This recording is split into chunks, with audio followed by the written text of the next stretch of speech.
are the biggest iron ore reserves and biggest iron ore? Great, we're all going to join the stage now.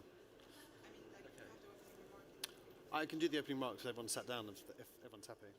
Where do you want us to sit? Should we do, if you go second actually, John, because I'm doing the introductions in that order. So if we could have Rana here, you there.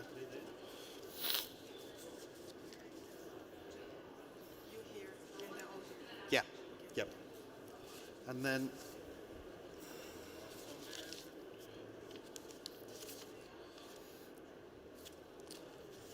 bear with me. Just doing my introductions. Jamal and Sultan. Thanks.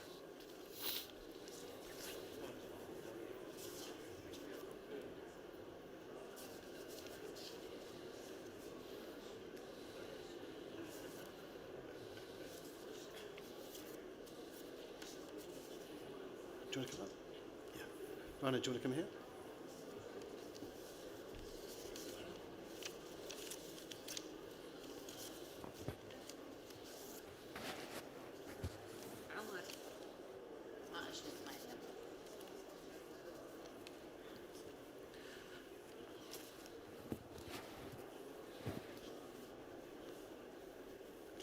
Very good afternoon, ladies and gentlemen, and welcome to this panel in which we are going to explore securing the future talent pipeline for Saudi Arabia's mineral industry.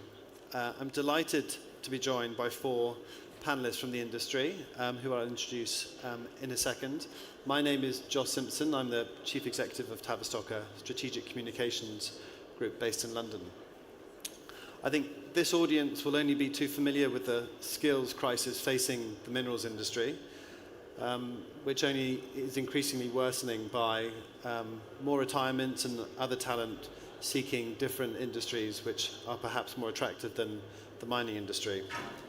Regular surveys show that skill shortages, one of the top 10 reasons for mining CEOs missing their production milestones. And when you look at the skills shortage more generally, they find that it's a top 6 headache for the challenges facing mining CEOs build successful groups. Over the course of the next 40 minutes, I'd look at the domestic situation in the kingdom. The 2030 vision is tremendously exciting and has seen a huge amount of investment in greenfield and downstream. And I'm interested to see whether the skills and the talent exist and are going to be in time to meet that vision. In addition, beyond capital, what are the critical human capital investments required to meet this rising demand and this exciting industry for the country? I'll also look at what we can learn internationally from other groups that have successfully cultivated talent. So without further ado, I will introduce our speakers. We have Rana Abdullah Zamai, who's next to me, and is the chairman and founder of Women in Mining here in Saudi Arabia. She's also a senior director of corporate communications and knowledge at the Saudi Geological Survey, the SGS, as well as being editor-in-chief of the government scientific journal Ardonna and an independent economic writer in human development. If you don't follow her on LinkedIn, I encourage you to do so. She's very well quoted. Next to Rana is John O'Neill. John's the director of Global Government and Industry Engagement at the Western Australian School of Mines, Curtin University, which is world famous. John's principal task is to represent the Australian School of Mines nationally and internationally to governments, universities and industry, and help secure partnerships and agreements that really help produce more mining engineers across the ecosystem.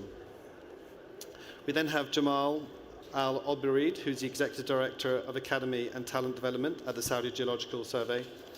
Jamal has led many academies within the Saudi government and is responsible daily for building capacity of national geoscientists and mineral exploration professionals.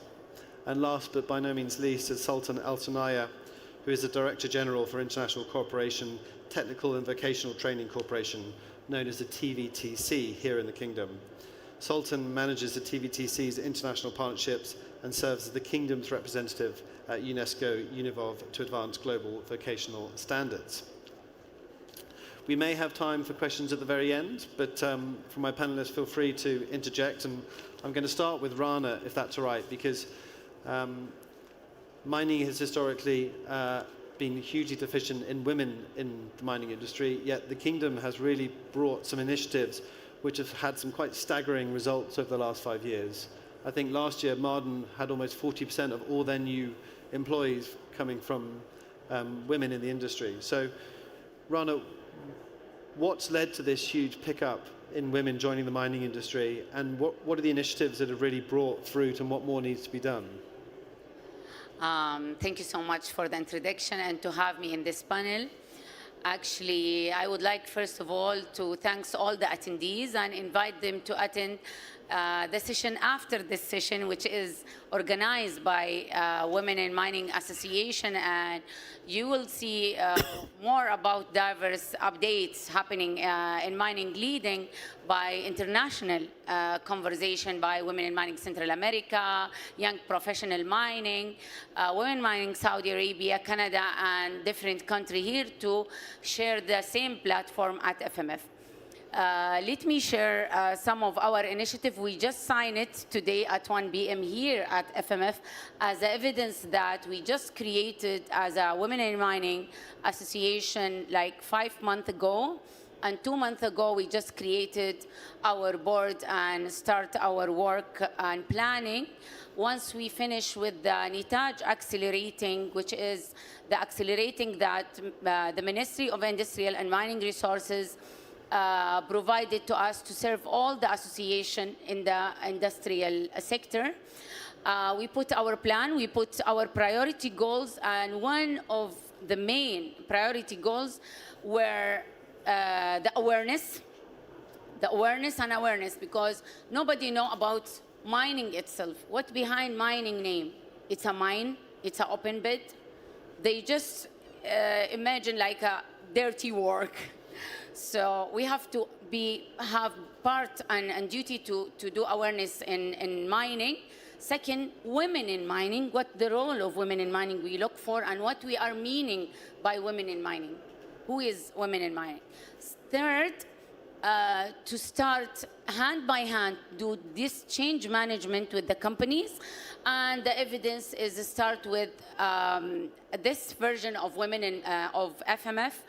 While we receive like 7 requests from different company, international and internal, to be partner, but we finalized with 4. We thought it's the most priority and the most needs. And to be honest with you, me, and with all the audience, we surprised by the load request coming to us. We didn't think that we will start early. But when we receive the request from Saudi Gold that they have 2 new licenses in the Arabian Shield and they want to hire from the beginning of the project women, we sign with them. Then we received that request from Al Ajlan and Mushiko in Al Khnaygiya, which is one of the places that Saudi Geological Survey just release and inaugurate that place before 3 years. Once I joined that, like fresh communication to that team, and the minister stopped the machine to inaugurate that place. And today is my role to hire women. Yes, of course, I will sign. The third, which is most important with Ma'aden, to create the example and role model environment work for mining in different places. So we will record it, we will video it, we will use it as a easy visionary role model, so it make it easy for the mining sector to follow that standard. The fourth, which was the only international, and we are lucky to have it, it was Women in Mining Central America, to create 360 women rolling in the mining from the beginning until she be like a lead initiative in the mining. Also creating the Saudi version of kids book, while they have very good experience in that. And also to create the Exploration Kids Club for Saudi school. So all that initiative is coming to the ground like next month. I mean, it's a real fantastic case study, I would say. When was Women in Mining launched in Saudi Arabia? We started our effort, shy effort, after the first version of FMF 2022. We were like a committee, and we tried since that day to create our own independent organization until we did it, finally. I mean, so 4 years, which is, I mean... 4 years we participate at FMF. We have our panel, we have our gathering as a committee, but finally we are independent alone today. We are not under anyone. Yes, we have this support from the ministry, but officially we are reported to the economic board, to the Mohammed bin Salman directly. Thank you. And I'll come back to you just, if that's all right, on the international collaboration, because that's really interesting, particularly I think when we bring John in. But Rana, just again on, we've talked about some of the young people. What collaboration needs to happen to see more women in leadership positions in the mining industry in the kingdom? What does that look like over the next few years, and what initiatives are underway? Yeah, actually, as I mentioned, our signing today with different companies, they don't want to only hire women. They want to hire women and give them all the authority to start to lead the initiative, so they will train on the job, because from previous experience from different sector and from our Vision 2030 experience on us as a leader youth, the best way to let them go, to let them lead the initiatives, and they will learn on the job. So they will merge with the with the mining sector liars, and it's not easy, believe me.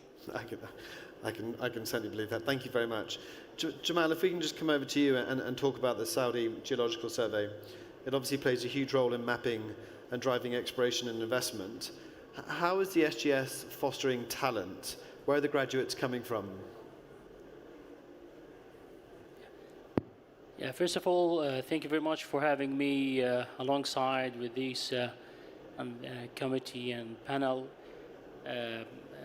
In the Saudi Geological Survey, we're not taking the human capital development as kind of supplementary work or business support, but rather we are taking them as strategic enabler in order to achieve our vision, which is aligning with the mining strategy in Saudi Arabia, coming from the Saudi 2030 vision.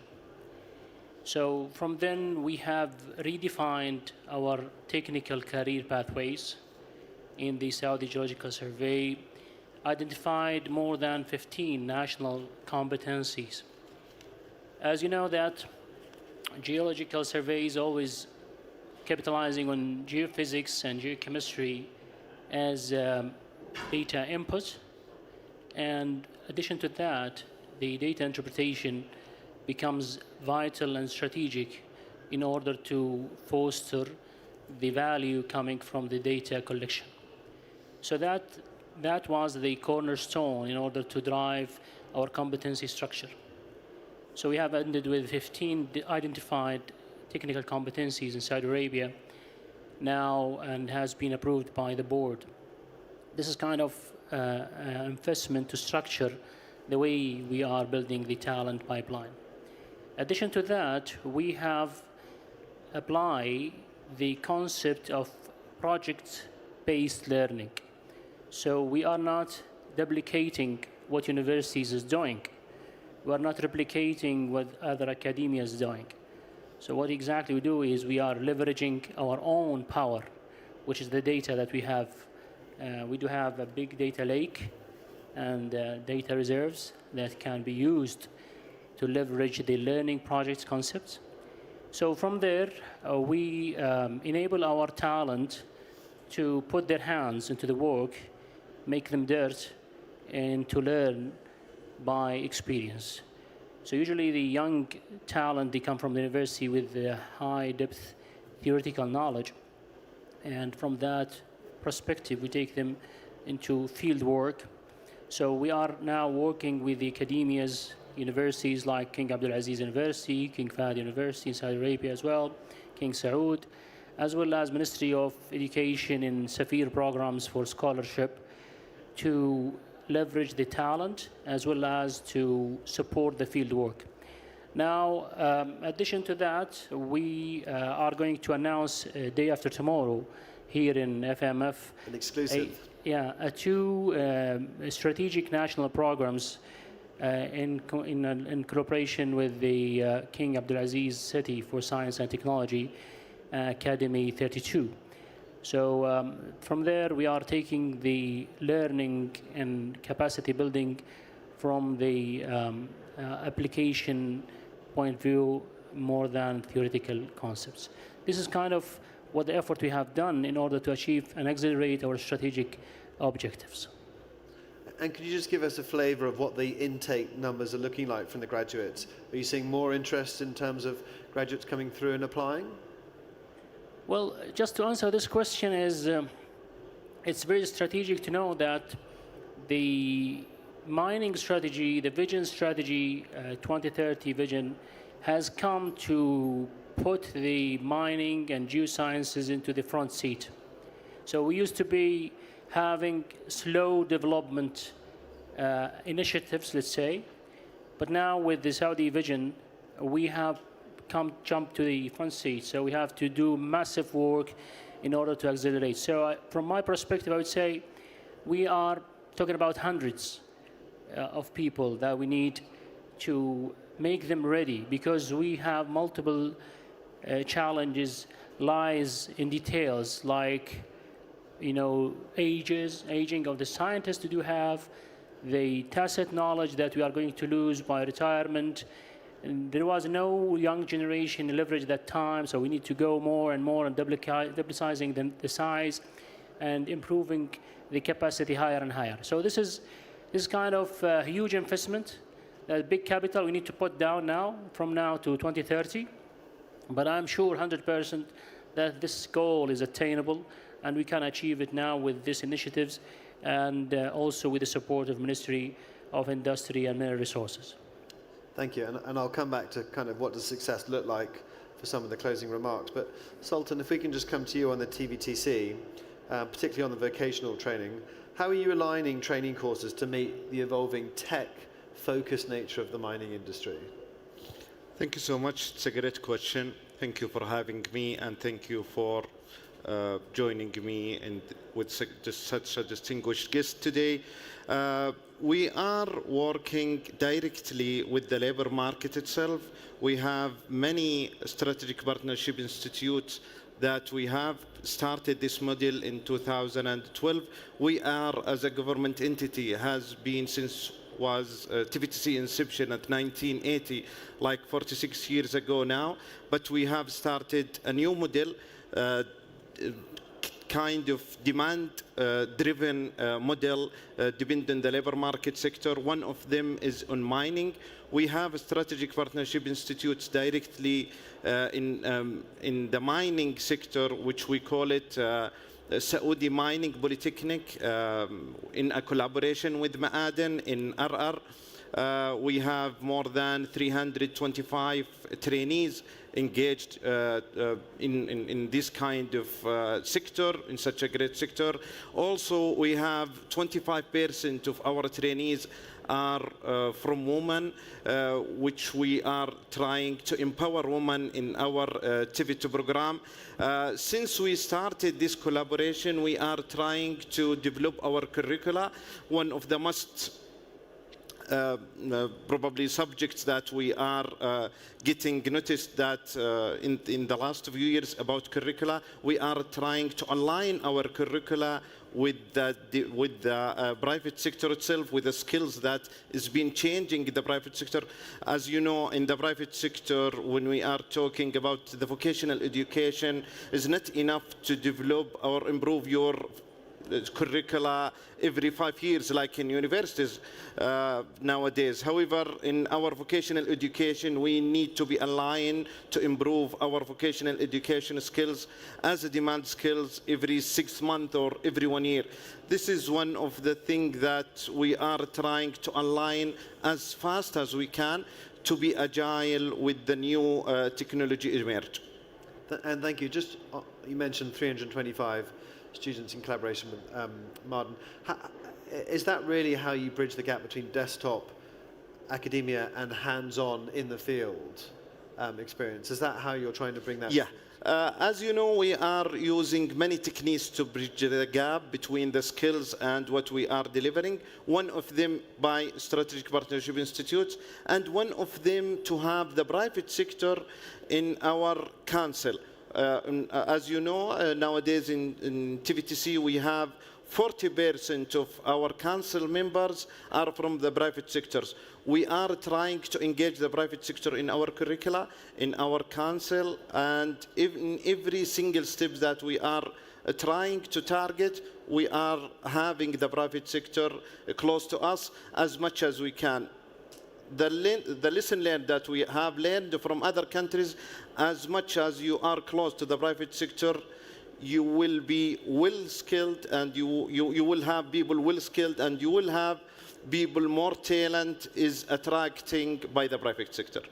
Thank you, that's really helpful. Let's just move to learnings from other countries and get John's perspective from an international basis. Curtin University is one of the world's most renowned universities. John, what are you seeing just in terms of intake levels over the last few years? You've read the headlines like I have in terms of applications dropping. Is that changed recently from your university? And then I'd like to quiz you on the dual programs that you've launched. In terms of numbers, I've heard the story that some universities are seeing a decline in numbers of students coming into mining schools. It's been the opposite experience for us. The Curtin University West Australian School of Mines has now got record numbers of students. And we're seeing from the work we're doing internationally in particular that we see a dramatic growth in mining students across all the spectrum, whether it's metallurgical or it's energy or whatever the areas, chemical and engineering and so on. We're almost at bursting point at the moment. And I think the only real constraint on us at the present time is accommodation for our students at both our locations in Bentley and Perth in Western Australia and in Kalgoorlie in the goldfields of Western Australia. And we probably need another 300 or 400 or 500 accommodation units to meet the demand over the next 2 to 3 years that we're seeing at the moment, both from within Australia and externally from our international partners. Okay, fascinating. I mean, that certainly does buck the trend. And just talk us through this dual program that you've been doing for your students. We got approached at the beginning of 2025 by a province in Argentina, Mendoza, which traditionally hadn't looked at mining as part of their prime economic focus. There'd been a change in government in Argentina, and mining became part of the rebuilding of the economy, if you like, in that big South American country. And we visited there in May. We signed an MOU with the provincial government of Mendoza. We signed an MOU with UN Coyo, which is a large university, similar in size to Curtin, about 65,000 students, about 10,000 staff, so in the same ballpark. They need mining students to start coming through to meet the needs of the companies that are coming into Argentina to develop, particularly in copper, but also in lithium as well. So what we've done with them is, in aligning our curriculums, Australia has a 4-year degree program, mostly in mining. Argentina has a 5-year program. So what we've done with them is we have arranged for the students to do 2.5 years in Argentina in an initial mining discipline or engineering discipline, and then come to Curtin's Kalgoorlie campus and do 2 years of mining engineering, and then go back to Argentina, finish the final semester of 6 months, and then they will emerge with a degree from their home university in Argentina, and they will get a degree from Curtin University in mining engineering as well. So it's a pretty unique sort of arrangement. There's a dual degree, and now what we're finding now is, with that getting out into the networks, if you like, we are getting a lot of inquiry from universities, mining companies and other countries to see if we can replicate that for them. And one of the reasons we're here in Saudi Arabia is because we had approaches from Saudi universities to see if we can talk to them and replicate what we're doing in Argentina, here in Saudi and in Jordan and in other places in the Gulf area as well. Seems to be working really well. Yeah, thank you. And I might just come back to that, John. Fascinating your comments around the levels of increased graduates coming in, which certainly bodes well for a burgeoning mining industry such as here in Saudi Arabia. Rana, you mentioned that you have to do a lot of education and awareness building around what the mining industry can do for young people. What more does it need to do to attract that next generation of talent?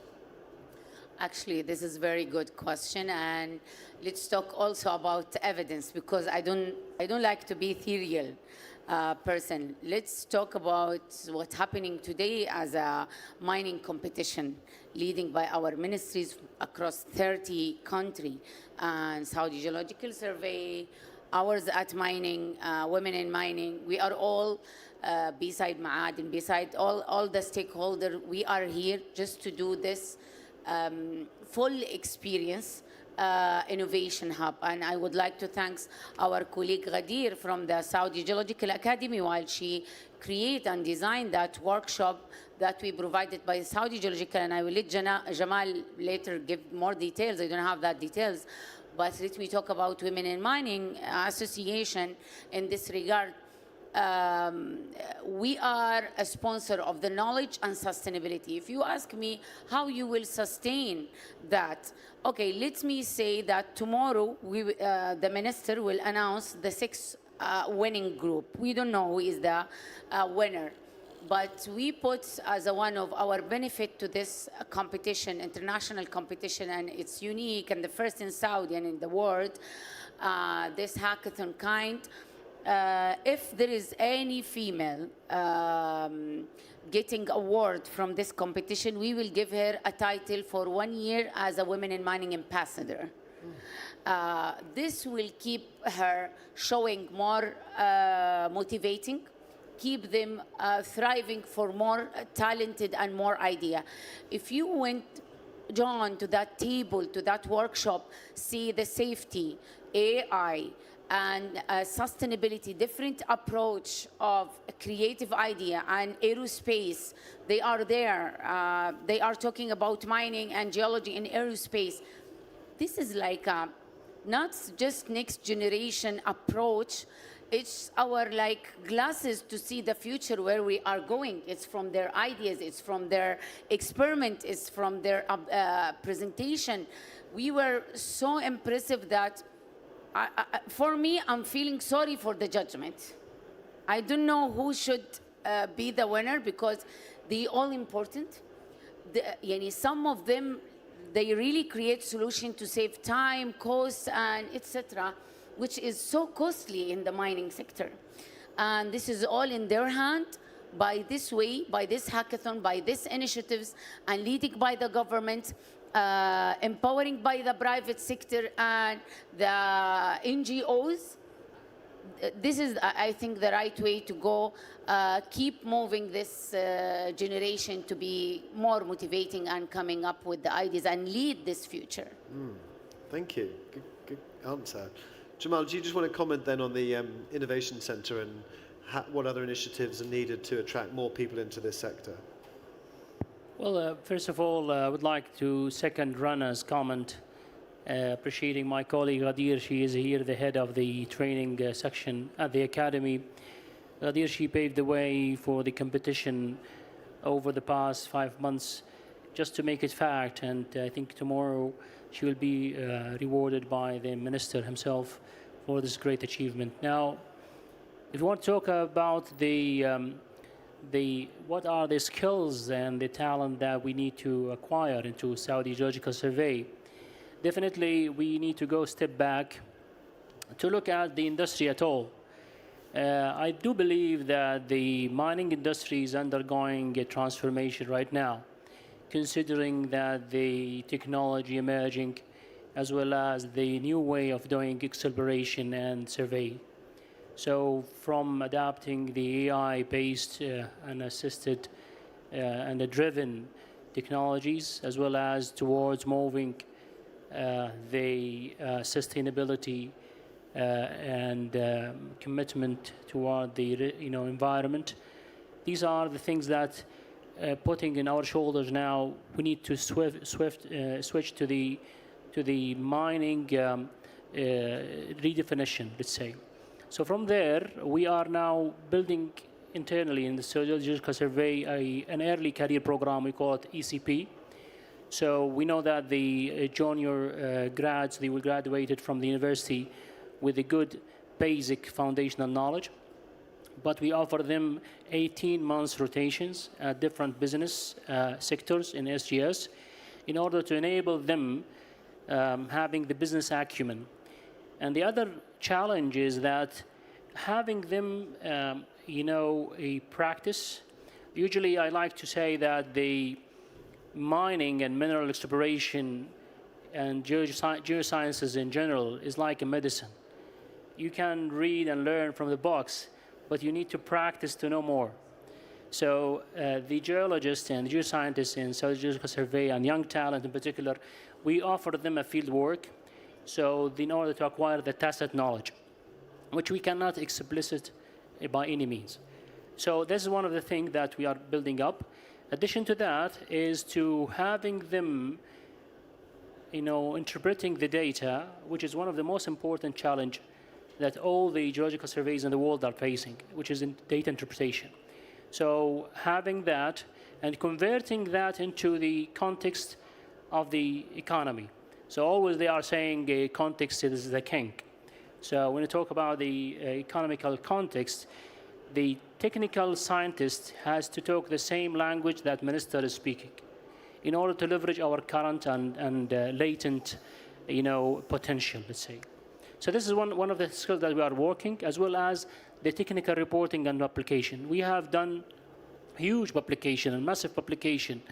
Rana is reading now, she is editor-in-chief of the Arduna magazine, one of the prize of Saudi Geological Surveys. Though this is, for us, is just the basic that we need to have. We want to go further with new journals, emerging, technologies to publish about using AI geological survey. Our aim is to be digitally native survey authority. We want to run our survey by using AI. This is one of the things that we are now leveraging to the young talent and attracting them. Addition to that, the generation X now, I think we are now in, generation Z, which been born in 1997 onward, they are now going to lead the market. So they have their desires, different desires than us. I'm from millennials. And the generation also X from before that. Now they want more exposure, early exposure. They need more, let's say, a demand of immediate reward. So we need to leverage that by increasing the EVP, which we call it employee value proposition. This is very essential in order to attract more talent towards mining. Considering that the mining in Saudi Arabia is going to be the third pillar of our economy. I used to work in chemical industry before, it was the second. Now I'm moving to the mining, which is the third. So I have noticed that how the focus of the government shifting, and this is where we are going to achieve, and I'm sure that we are going to achieve it. So we've talked about sort of ambassadors, education awareness, debunking the pickaxe analogy, and talking more about AI and technology. Sultan, where do you see the mining sector doing more to attract next generation? Well, as I'm coming from a vocational education experience, I think, in my humble opinion, we have to change the perception of vocational education in general, not just for mining, for the whole disciplines that we are training on. One of them, of course, is mining. We have to work on the perception of the vocational education. This is the issue not just in Saudi Arabia. I have done my research that the whole world need to work on vocational education and changing the perception of the new generation. We have to develop that from early stage of education. We have to work also as a media campaign to focus on the success story in the vocational education, not just in mining, in other, of course, topics. However, today we are talking about mining. As I just mentioned, we have a successful story in the SMP, the Saudi Mining Polytechnic, and we, of course, we would love to expand this successful story to the other strategic partnership institutes. But as you just mentioned now, we have to focus on the high tech. We are delivering on the high tech. We are using simulators inside our institutes. We are using the most new technologies that is being released by the labor market. We are aligning those equipment with the labor market needs.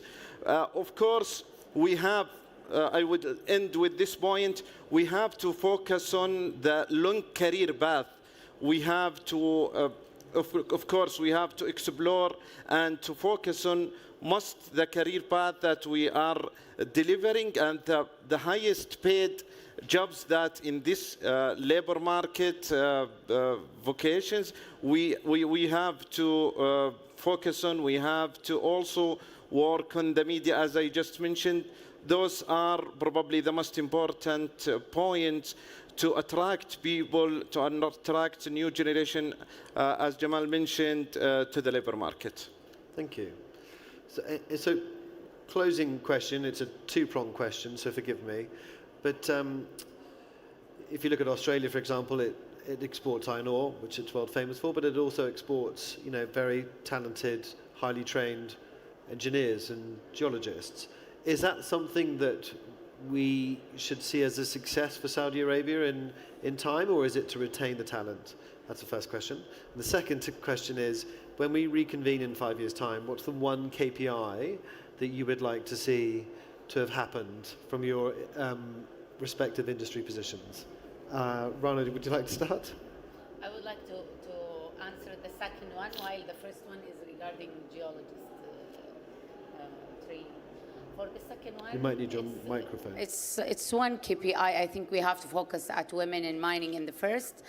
To have a very clear combination between the institution and the universities and the graduation female, that we have like the first batch from the Science Earth or geology women graduated from King Abdulaziz University will be after 2 years. I will have the first batch of geologists. Yes, we have different number of geologists. They are graduated from out of Saudi Arabia and sponsor of private sector. And they are today leading women in mining with us, like Masha'il Umair from Ma'aden and different mining engineering and geologists. But we have to be ready to have a clear position and clear plan to them. This is our duty in women in mining, I think. Thank you. John, what does success look like from your perspective in 5 years' time? In 5 years' time, I think our success would be seeing really fruitful collaboration and cooperation between our mining school and universities here in Saudi Arabia. But the biggest thing we'd like to see is a replication of our mining school here in Saudi Arabia, having one where you're producing your own students to a very high standard of excellence that meets and exceeds the needs of the industry. And having the industry and having the universities and the mining schools all together on what the needs are and how they're going to produce them, and having that degree of excellence in everything they do. Because I know from the point of view of the West Australian School of Mines, we work on excellence rather than volume. And I think if Saudi Arabia has that same aim, you'll have a terrific development of your mining industry over the next 5 to 10 years. Thank you. Sultan. Well, it's a great question.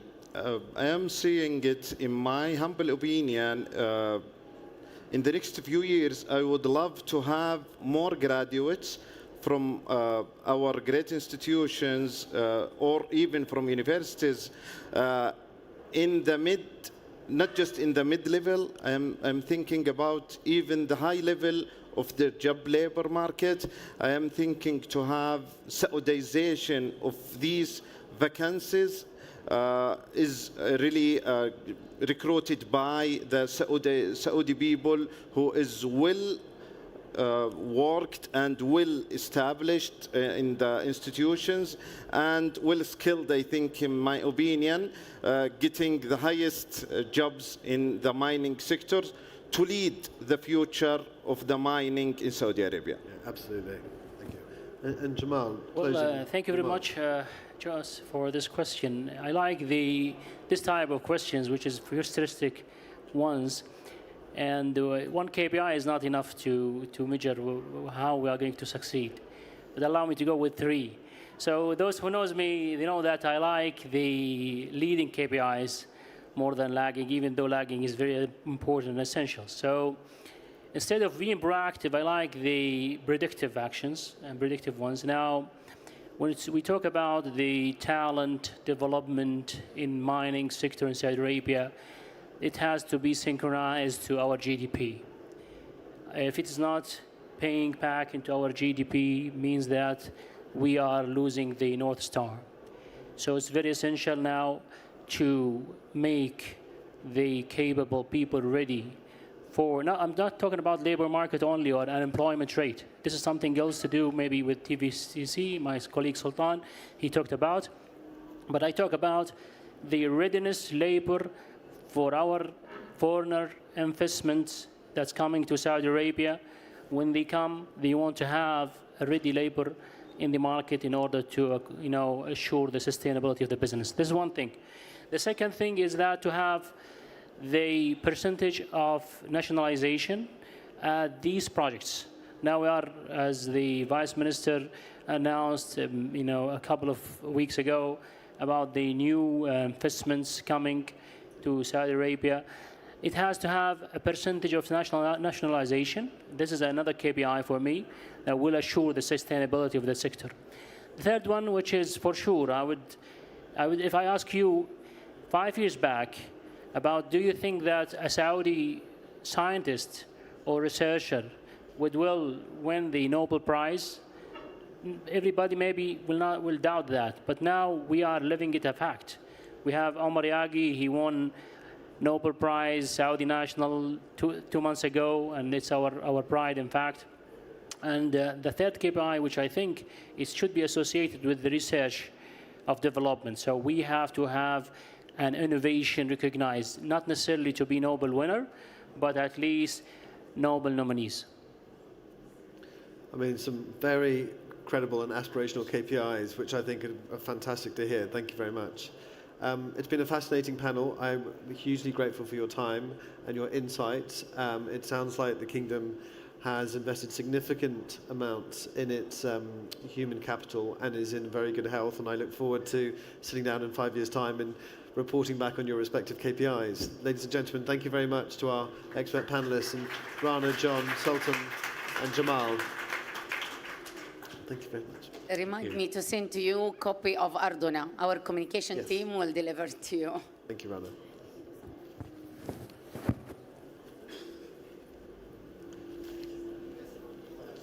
Thank you, Joss. Thank you, John.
2.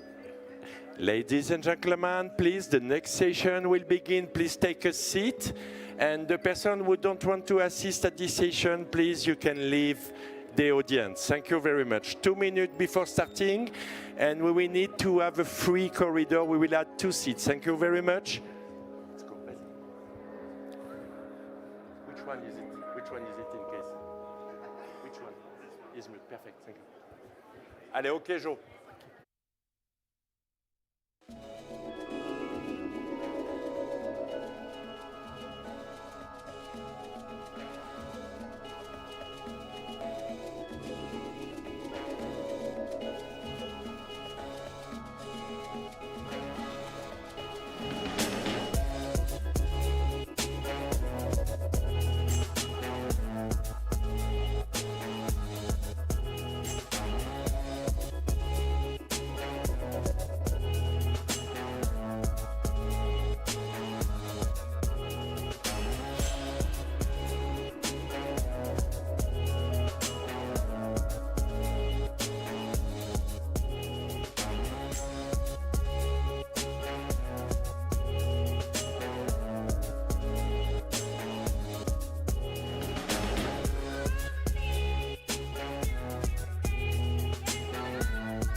Yes, apparently there is a mic.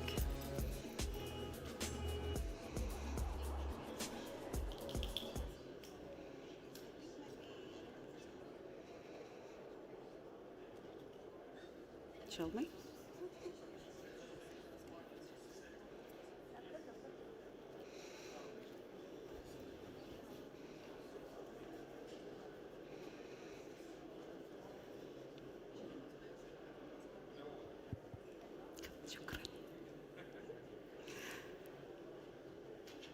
I think let's start. Okay, good afternoon everyone and welcome to the Future Minerals Forum. Our session is titled today, Breaking New Ground, Accelerating the Advancement of Women in Mining. This is not a conversation about representation alone. It is a conversation about strategy, competitiveness, and system design. Saudi Arabia is in a unique position. It is not inheriting a legacy mining sector. It's building one from the ground up.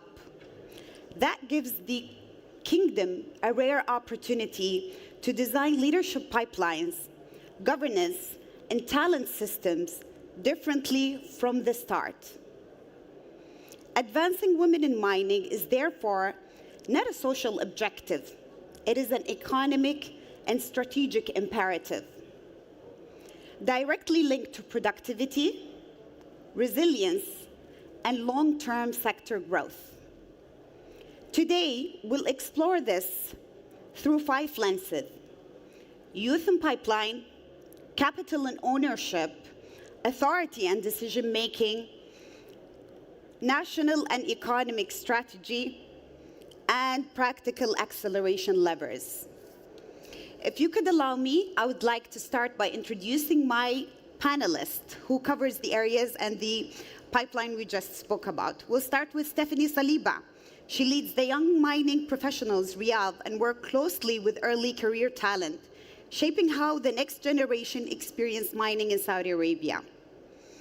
Ana Gabriela Juarez works across multiple mining jurisdictions and has led efforts to advancing women through sustainability, education, and community engagement. Sahar Siwar al-Dhahab works at the intersection of capital and strategy, shaping mining investment that will define Saudi Arabia's future supply chain.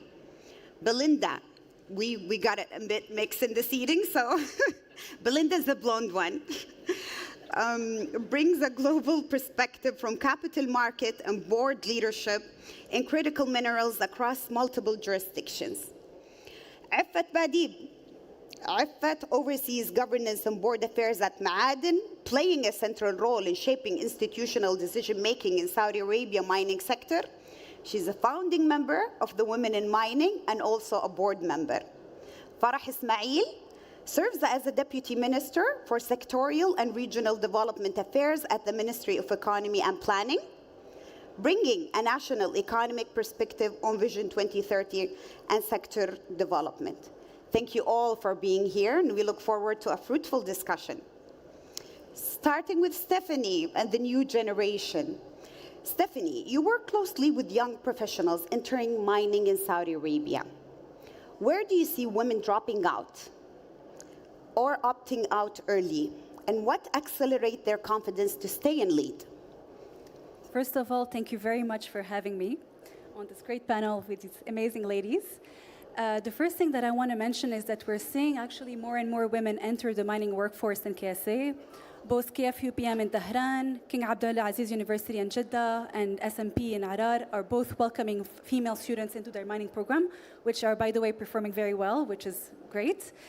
To answer the question, I don't see necessarily women dropping out of mining once they're in, but I do see a reluctance of going too far away from the family network, which adds a bit of pressure on the female experience at a mine site and exploration. That being said, so kind of this pushes more women to admin and governance roles, and they're performing very well on many levels. We're seeing women do very well in technology, in data science, in investment management, in government, which is really exciting to see.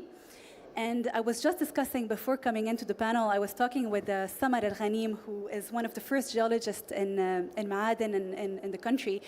And she was telling me how it took her a little bit of time to get into the site, but once she's in, really growing and opening door for more women. So I think what gives women confidence is representation. I think role models is extremely important. Having more women enter the sites and path and create the way for other women to join, I think is very key and should be encouraged. So in that regard, I would say representation and sponsorship is important to encourage women. It's all about sponsorship. What is the one signal that tells a young woman you belong here long term? I think women belong everywhere. Everywhere you see men, they belong. In terms of a signal, there's not one signal that tells a woman, but if I had to give one signal, I would say look inside of you, and if you feel the confidence, if you feel good where you are, then you have all the signal that you need to succeed in the environment. So it's really about having the confidence and inner power to create your path and have the courage to lead conversation, be part of the table and raise your hand and contribute to discussion, which creates the path. Excellent. Thank you very much, Stephanie. Thank you. One of our aspirations is to encourage the future generation to join mining. From a young generation to the university age, we have with us Anna Juarez. Anna, you worked across Central America and other emerging mining regions. How do youth engagement, education, and storytelling accelerate acceptance and leadership opportunities for women in mining? Thank you, Hassa, for the invitation to be here. And I wanted to thank also the Saudis for really receiving me and making me feel home. It's my second time in Saudi, and it's always an honor to be here. Maybe just to share with you, I'm from Guatemala. I have been working for the mining industry for the last 20 years in different parts of the world. I'm an environmental consultant, so that's my real job. This is my passion project, all the thing I'm doing with the youth. And it has been super interesting to see the changes that the region, but also the world is facing in the youth and in the industry. If I think about my own story and thinking about the youth, I think that I didn't even know mining existed, and I think that's the issue. When we were talking, and yesterday Hassan that we were meeting, and with several other ladies that we were together yesterday evening, I think a lot of us came by coincidence to be working in the industry. If I think about my own story, I think I never even thought, oh yeah, I use a cell phone and that comes from mining. Well, at my time, they didn't have cell phones, but maybe the phone. But you never think about these things. We were not exposed to it. And if I think about my own son now, he is not exposed to it either. So we need to change how kids and youth see the industry because they don't see us at all. And I think that's the issue. So how can we reach them? I love to be in a panel where we're talking with a lot of minors. Of course, it's beautiful. Everyone is talking the same language. But how do we reach other people that are not part of this group? Why are we not having here people from other industries and them understanding of our industry as well? So I think a lot of it, and it's been super interesting. I started women, I'm the founder, and that's my passion project. I founded Women in Mining Central America and the Caribbean 5 years ago. And so far we have worked with 8,000 kids. And we have had an impact with the book. I don't know if you have heard of Anna's Adventures at the Mine. It's a book that I wrote because of my passion project with the kids, working with youth, and that has reached 35,000 kids. It was translated into 8 languages with the support as well of the Saudi government, was translated into Arabic. So it's also available in Arabic. But it has been interesting to see how kids can be great advocates for the sector. When you talk with one child, you're not just talking with one child, you're talking with the family. You're talking with the center and the core of everything that's happening at the family. We think as parents that we are the center, but no, our kids are the ones that are govern what was happening at home. So it's very interesting to see that when we're working with the kids translate and share the stories with the parents. They translate and bring the stories to their uncles, their families, their schools. So it goes way beyond just that one child that we're working with. And that's why I think it's so important if we really want to change the acceptance and the leadership opportunities that we have in the sector to start young. Because when we are maybe talking like you do, already with university students, we are far gone. They already made and decided a path. True. They already know where they want to go.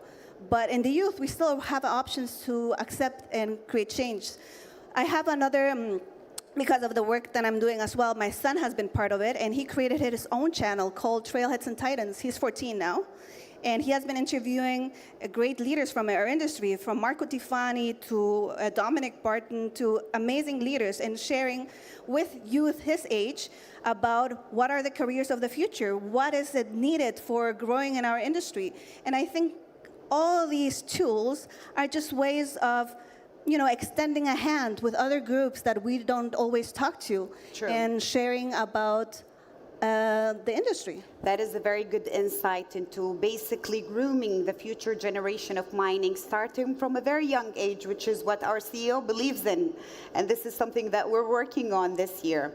Okay, Belinda, from a global mining and capital market, what lessons can Saudi Arabia leapfrog to accelerate women into ownership, boards, and strategic control?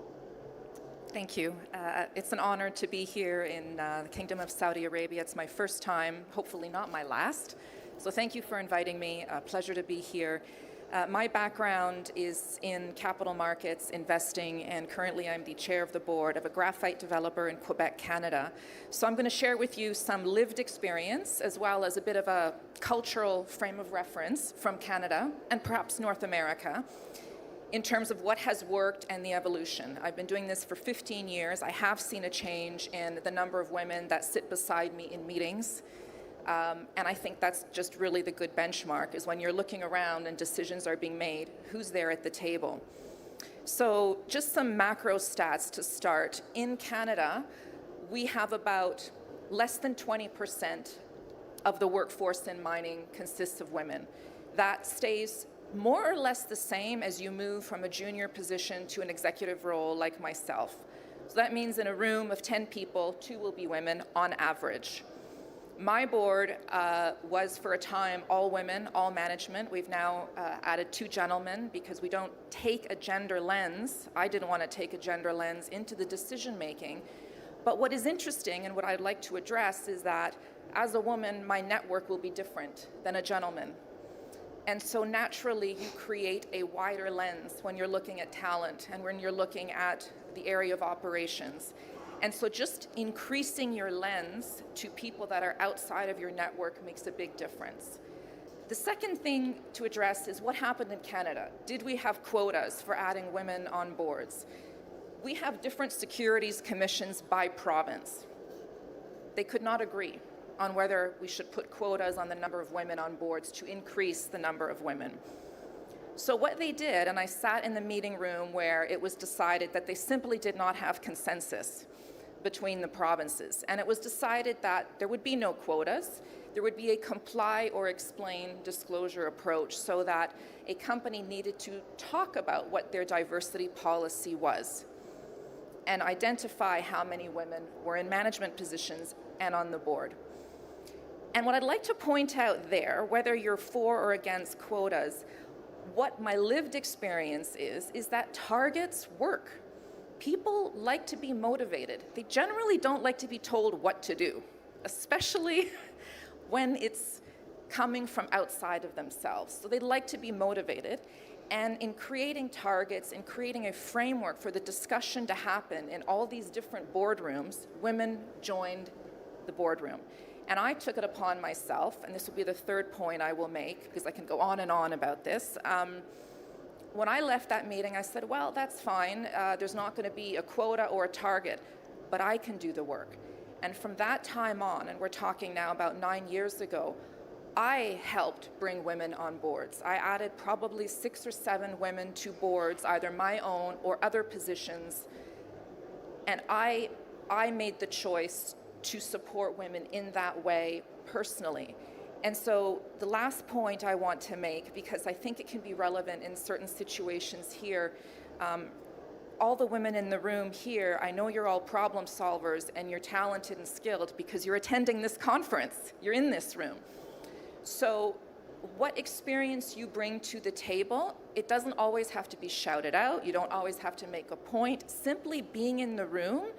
And when I think about accelerating women, I think about keeping them in the business, which means take your time and establish yourself. Be the problem solver in the room, and you will find that you yourself will be the change just by being there, which speaks to your comment about representation. Yes. And so those are the 3 main comments I wanted to make. Happy to take questions on it. This is great. Thank you very much. What do you think are the lessons that we can adopt quickly here, beside the other 3 points? I would say that when you're at the point where you have so much opportunity ahead of you here in Saudi Arabia, women who are solving problems at the table and who are bringing a particular skill, rise that story up, raise it in different channels that you can so that her story is shared. And I think also not to make assumptions about what a woman wants to do, because sometimes it's easy to suggest that she wants something when maybe she doesn't. So ask the question, what do you want to do? What do you think? And I think that you will get some very interesting and honest answers that way that will be helpful. Excellent. Thank you very much, Belinda. That was very insightful. Sahar, from a Saudi investment perspective, what builds trust and accelerate women influence in mining investment and capital allocation decisions? Thank you. That's a good question. I remember when I read it. Thank you for having me here. Look, I think it's several aspects. I think what builds trust is not rhetoric in Saudi. It's showing that you've got proper thinking around governance, around continuity, and around judgment, proper judgment over time, and how you go from building trust to then actually creating influence is, and I'll piggyback on some of what Belinda said, is putting women in the right rooms where decisions are being made. So if I was to highlight a couple of points, I would say put women in leadership positions in Saudi Arabia, but also give them accountability for that leadership position and make sure that they know what they're answering for. Put them in investment committees from a capital allocation perspective, investment committees, executive committees, and boards. There's a lot of initiatives happening in Saudi that at least I'm aware of about putting more women on boards. I think that's a great start, but until we start seeing a lot more women on these boards, We haven't done a good enough job yet. And I think third, around that point, it's around making sure that when a woman has one of these positions, she's there for a long period of time. The reason I say that is because for the mining industry specifically, it's a cyclical industry. And a lot of the learning when it comes to investment actually happens in the downturn. So if you've got women there in the beginning, but they're not there to see when things get really difficult, there's not much learning happening in that industry. So I think that's first. Second, I think from a Saudi perspective, we really actually appreciate showing proper judgment over time in the Kingdom of Saudi Arabia, and that means that you don't want women just to be promotional investors. You want them to be seen to have a risk lens to how they look at investments. Saudi capital is patient capital, but it's also reputation-sensitive capital. And for that reason, if women are put in rooms early on, they could show pretty early that they can think about different aspects of risk, political risk, long-dated development capital risk, outweighing ESG factors with economic returns. Then it really starts to become clear that she can think about different aspects of an investment, not just a deal maker or promotional investor. And I think the third point, which is a very critical point when it comes to the kingdom, I'm sure it's critical everywhere else around the world as well, but for the kingdom specifically, is you have to keep in mind the culture that we have in the country. And it's a culture where we really value long-dated relationships. We value trust. We put a lot of weight on that. And I think that actually works well for women and women as investors and capital allocators, because we, and maybe I'm biased as a woman, but I think we've got a different sense of emotional intelligence than our male colleagues. We read a room in a different way, and if you put more women in positions where they can show how they deploy that emotional intelligence, that long-term relationships into allocating capital, it starts to quite clearly change the narrative about women participation when it comes to capital deployment and allocation. Thank you, Sahar. That is insightful. Farah. We move now to Farah. Saudi Arabia has made remarkable strides in advancing women in economic participation under the Vision 2030. How does this transformation translate specifically to the mining sector? And why is it a strategic imperative rather than a social objective? Thank you so much, Hissa. Pleasure to be here with your esteemed panelists. And I agree with all the points that have been said. I think we hear a theme that has been repeating across all panelists. Now, for those who have been following the Saudi story over the past decades, the role of women in economic transformation in general has, undertaken a major transformation. Earlier, women's progress was really personal effort and came at a personal cost. And success was really driven by her own resilience and her adaptation to systems that did not have inclusion in mind when they were built. Today, I think there are structural reforms, structural shift, economic and institutional reforms that have put back women and embedded them in the system through all the labor market policies and different governance frameworks, and etc. And I think, this is a major transformation to the economy in less than a decade, a major restructuring of the economy in less than a decade. And I think, just to shed a bit of light on numbers, when Vision was articulated and launched in 2016, the female labor force participation in Saudi Arabia was at 17%. Today, we've surpassed 36%.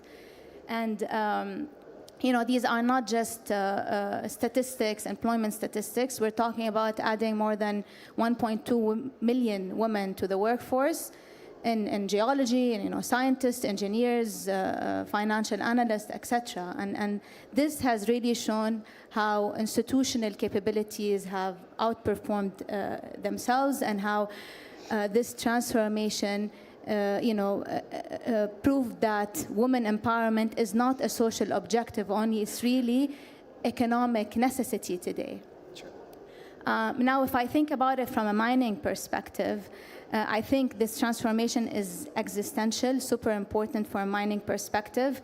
When we look at Vision 2030 and the structure of GDP, mining as a sector is expected to contribute over 240 billion riyals to the kingdom's GDP by 2030. We're talking about adding around 20,000 jobs in about 4 years, and these are not jobs to fulfill, existing operations or existing positions. We're building phosphate developments, copper and gold expansions, rare earth minerals, etc. And I think each one of these value chains requires specific, talent and skills. And if we don't tap into the full population, we are risking executing these ambitions and these objectives. Now, if you look at it also of mining from a global perspective when it comes to talent, there is a scarcity on talent and, mining professionals that, average age is high, etc. When you look at it from the kingdom's perspective, we have a young population, highly educated, and ready to be part of this workforce and contribute to the execution of mining specifically.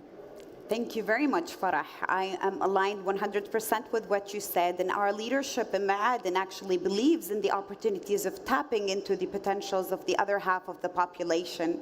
So thank you, Farah. Save the best to the last, Miss Effet from Ma'aden. Effet, from your experience at Ma'aden, what governance and board level levers actually accelerate women into roles with real decision-making authority? Thank you. So, Hassa, thank you everyone for coming to this session today. So, from a governance perspective, I think Belinda has shed some light on the targets of women in leadership positions. And I think in a tough sector as mining, we do need to have some guided targets by, as Farah mentioned, by ministries, which led this sector to hire women and to be something very natural and easy to access. So Ma'aden, I think I'll use Ma'aden as an example, and not because I am in Ma'aden, but the first time they have hired women was in 2017, and as of today, it is the percentage of women is above 8%, which shows a lot of things that changed from 2017 to today. I think there was a lot that happened. First, the company, from an enterprise perspective, they did focus on diversity percentages, which led to this number as of today. They did focus on diversity and governance policies to be inclusive, not only rights for men, but they had to add a lot of insights on how to deal with those situations when women are in situations of complaints, harassment, or any other issues that happens within the staff sector. Also, from a board compensation perspective, which Belinda has also alluded to, women do come with a different nature of thinking, and the compensation and the balance of men and women in one room definitely makes a difference. There are a lot of studies in the market shows that having women in a board composition does definitely increase the compliance and risk management and controls within the organization. And that's why the focus needs to be, we need to have a balanced approach, balanced viewpoints in the room, and not only to look at it from one perspective. Also from a top-down approach, the government has said that this is very important to us to hire women in leadership positions. But if you have the government support, then you need to have your board support, and then your management support, the senior executive support. So we need to embed those in our thinking, in our mindset, and in our policies and procedures, and say, one example, in all board do talk about succession planning. But within this context, you need to talk about succession planning in terms of percentages of who are the women leading leaders in the company which will be appointed as senior executives? And also, do we have a lot of successors from this, this group of people, which is the female within the mining sector companies? Definitely, we can talk a lot about women and the governance, but I think this is in a summary. I thought that is spot on. Basically, the future generation inside the organization and the acceleration of those who deserves from the females to be accelerated inside an organization is something that we believe in. Thank you very much for highlighting this. I'd like now to move to a very quick, rapid reflection. I'll ask each one of you to answer in one sentence only, please. If you could pull one sentence, please. If you could pull one lever today to accelerate women in mining, what would that be? Stefan. Oh, who has the mic? You should. I would say stick to your values with the organization values, which is teamwork, drive, or teamwork, drive, no excuses, and have care about what you do within an organization. Mining or any organization is not different than any business or any sector. You need to have your own values and believe in them, and then you will definitely accelerate in any position. Thank you. In my view, I think one lever to accelerate is decision rights. Accelerating, women in position where decisions are made in mining. Mining is not just about geology, it's about investment decisions, it's about financing structures, it's about governance framework, ESG compliance. Unless we put women in, decision positions where decision about mining projects are being made away from just advisory roles, I think acceleration will not be as fast as we want it to be.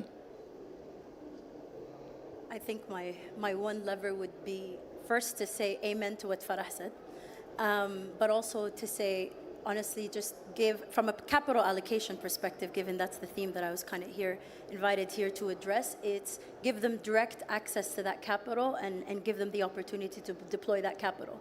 Many times women are part of a team that is deploying capital, but they're not the ones that are responsible for deploying the capital itself. And this is especially a problem in mining. So that would be the one lever. Thank you. I'll build on that.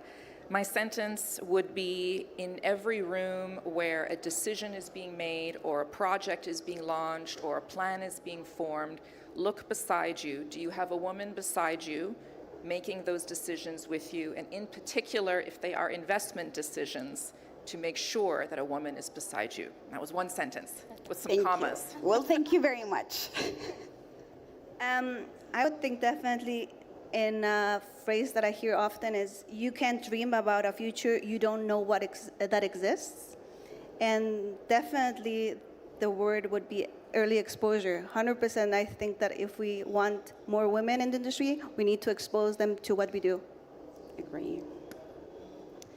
I'm going to be very biased, and I'm going to say that we need to strengthen organizations such as Young Mining Professionals and Women in Mining, because these are great networks for people to meet each other, be inspired, put themselves out there, which is both beneficial on a personal and professional level. And forums like these for women in mining are great to build courage, professional courage, and belonging in mining. Okay, thank you very much, ladies. So what we've heard today is very clear. Advancing women in mining is not incremental work. It is a systematic work. It requires early pipeline, intentional capital, governance and accountability, and national and economic alignment, which we are lucky to have. Saudi Arabia has a unique opportunity to lead, not by copying models, but by designing a miner sector that fully leverages its full potential talent. Breaking new ground is what this industry does best. So the question is whether we're willing to do the same with the leadership that we have. Thank you very much to my panelists. It was a pleasure hosting you, and thank you very much for your insight and your input. Thank you for the guests for joining us for this inspirational session. I hope that each of you left with something to think of and to apply in your respective organizations. We will open the floor to the questions if we have time, if time permits. We're good. 5 minutes. Please. Shukran. My name is Amr Khashoggi, and I'm on the board of Women in Mining Foundation. Thank you. With Effet and Rana. I believe that women and men have to form partnerships. True. Because it's not us and them, it's all together. Together we are all not men and women, we are professionals, we are engineers, we are geologists, etc. And I think that's what we need to do.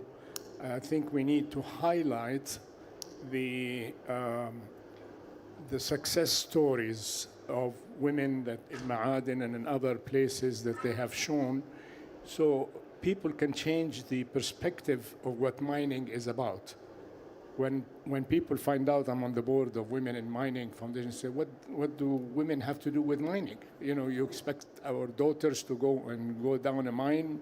You're crazy. I said, that's because you don't understand that mining is a total ecosystem. And as Farah said, you know, it's about exploration. Today, exploration, you can use technology where you can use drones and automated machinery and so forth. You don't even have to be in those remote areas. So yes, bringing women in mining has its challenges, but it has its solutions. And I have to say, I was totally inspired by all the contributions of your panelists. Thank you very much for your input. And I would love to highlight our efforts in Ma'aden. The roles that Farah highlighted and the one that you just spoke about, we actually have a very good representation of females in them. Around 35% and more female population lies in those roles. So we are in the right direction, inshallah. Do you mind, Hassa? I just want to add something to your point. I think this is the challenge of the mining sector. I think historically, globally, it's known as a male-dominated sector, and people still think that to work in mining, you have to go to the mines and live away from your family. I think there's a critical shift today in mining as a sector becoming more automated, highly, it's high-tech. A geologist who is checking samples or an engineer who is running autonomous vehicles. We don't need these physical strength anymore. What you need is technological advancements and problem-solving skills. And this is something women really excel at. So I think that changing the mindset from what's the perception of mining as a sector and where it is today is very important. I wanted to congratulate you to be part of it because it's funny. Every time we do a Women in Mining panel, it's funny that we are all women. I would have loved to have you part of the panel too, because if we're talking about equality, well, where's the equality? True. So I think we definitely need the voices, and if we're talking about mining, we have to face the fact there's a lot of men. So they're the positions I have been able to get is because men have been able to open me the door. So we need them to be part of the movement to accelerate the change we want. Thank you very much. Do you have any more questions? Yes, please.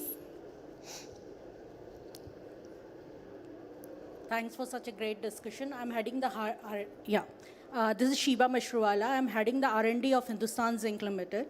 It's almost 20 years of experience in mining and zinc industry. With respect to all this discussion, I understand there is a lot of requirement of women professionals in KSA. But is there a structured plan to loop in the global talent, or it's just, means we are talking a lot, but what is the structured plan for that? Because that is what the question you asked about acceleration of all this diversity inclusion, that would add up.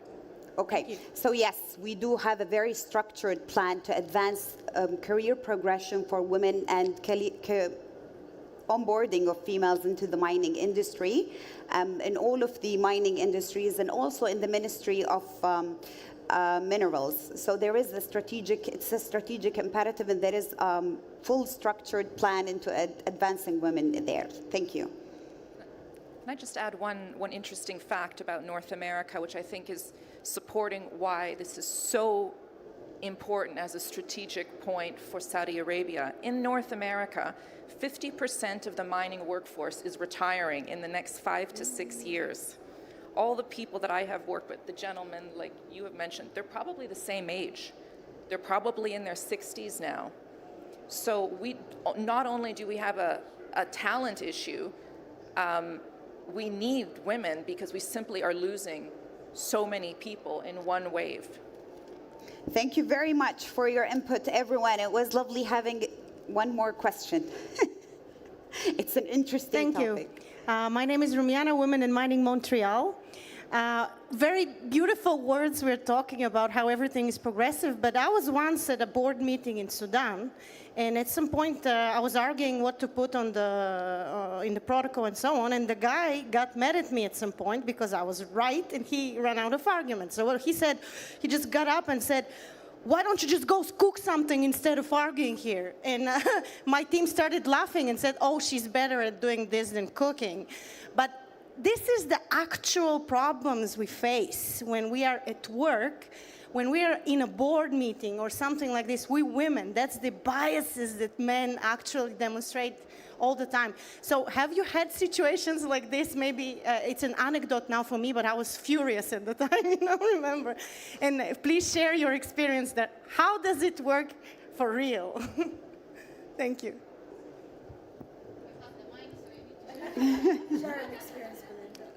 There are many, and I think that we have to move on from small difficulties. In fact, Madeleine Albright said that once.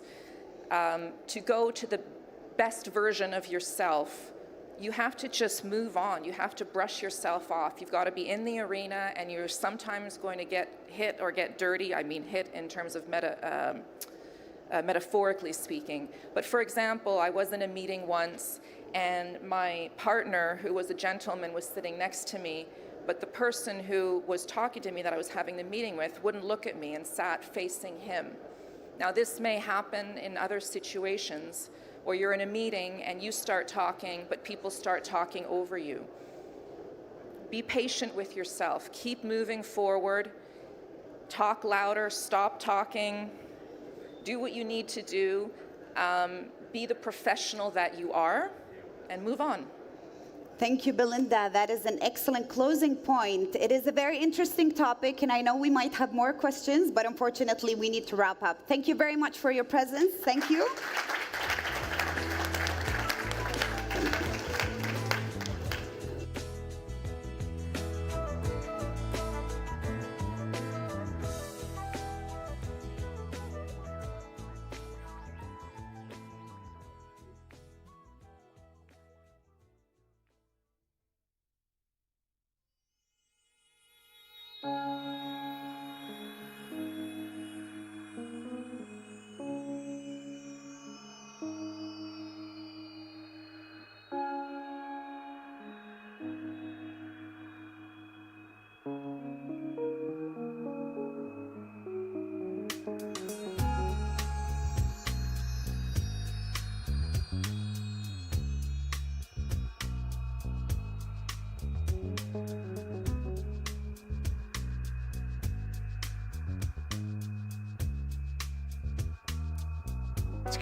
Ladies and gentlemen, sorry to disturb you.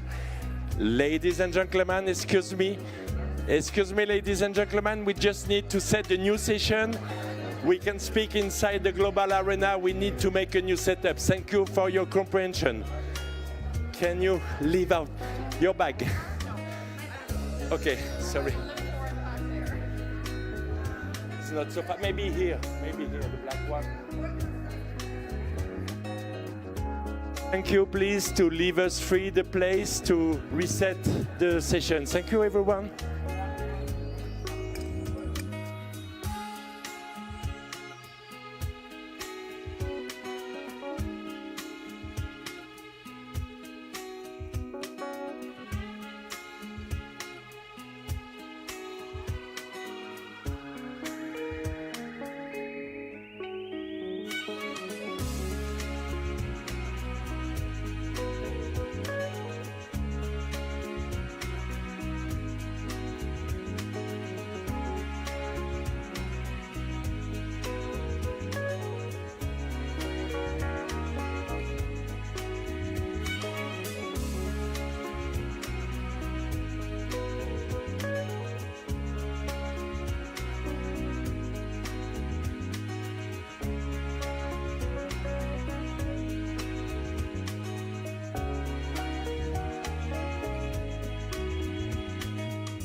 Ladies and gentlemen, if we can take a seat, then we will start proceedings, please.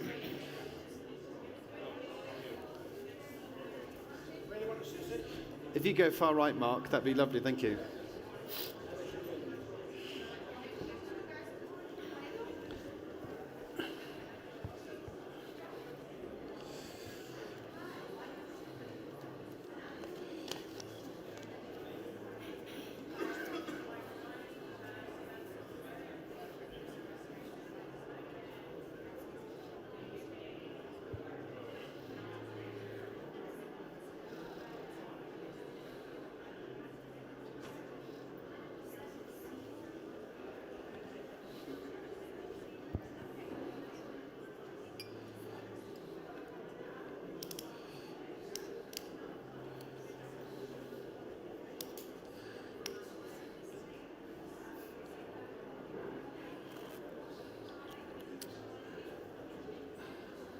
Okay, I think we'll get underway if that's all right. Thank you very much for joining this panel of Meet the Leaders. And it's an opportunity to really explore and hear firsthand from lessons learned in corporate life. Before I forget, immediately after this panel, there is a reception called Saudi Made for the young professionals, which is just outside on the left, which the organisers have asked me to do. My name is Josh Simpson. I'm the CEO of Tavistock, a strategic communications group based in London. And I'm genuinely really honoured, and it's a privilege to have Anna Cabral and Mark Cutifani as our panellists this afternoon. They need really very little introduction. They are two of the most successful leaders the mining industry has seen in recent decades. There are case studies written and are being written on the transformation that both individuals have led firsthand at their respective organisations. Mark Cutifani was most recently chairman of Vale Base Metals, and prior to that led the incredible transformation of Anglo American, where he was CEO for 9 years. He started his career selling oranges off the back of a fruit truck before dallying as a professional footballer, then self-funded his university degree before entering the mining industry, and as I mentioned, going right to the top. Anna Cabral was equally an impressive student, and my research has seen that she was described as a troublemaker from an early age for her incessant questioning of why things were done in a certain way, and I look forward to questioning her on whether that's a trait which she encourages at Sigma Lithium. And Sigma Lithium is a business which she invested in 2012. She has a background in investment banking and subsequently private equity. And then she took the helms in 2017, which needed, I would say, more than a helping hand to turn it around from its troubles. And if that's not impressive enough, Anna has raised 7 children while doing this. Mark also claims he's raised 7, but I think in a slightly different way. But both of which are impressive. So really, we're going to talk about what led them to succeed. They are both extremely well known for creating incredible cultures of what is described as sort of collegiate, disruptive, different ways of doing things, which the mining industry hasn't seen enough of, quite frankly. And I think we'll start straight with Anna, and we'll go to her time taking the helm of Sigma. I mean, it's a company in a state of flux. It needs an awful lot of transformation. Just talk us through what the culture was when you arrived, Anna, and what you realized you needed to do to transform it to become what it has today, which is, I think, the only integrated lithium company which produces a carbon neutral product, which is just, and we'll get on to that tech-enabled aspect.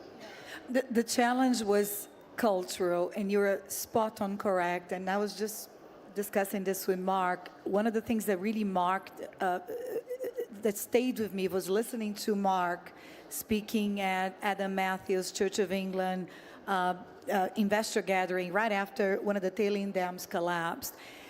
When I arrived, I encountered the exact culture he described, which is a byproduct of the country, of the way people think in the sector, meaning it was an empire where emperor would go unchallenged, and you know the let me put it that way, the employees, or whom I call now my partners and my colleagues, were subjects, and they were terrified of challenging the emperor. Obviously, that's the recipe for trouble, because if you're never questioned, if you're never challenged, you may make mistakes. Humans make mistakes all the time.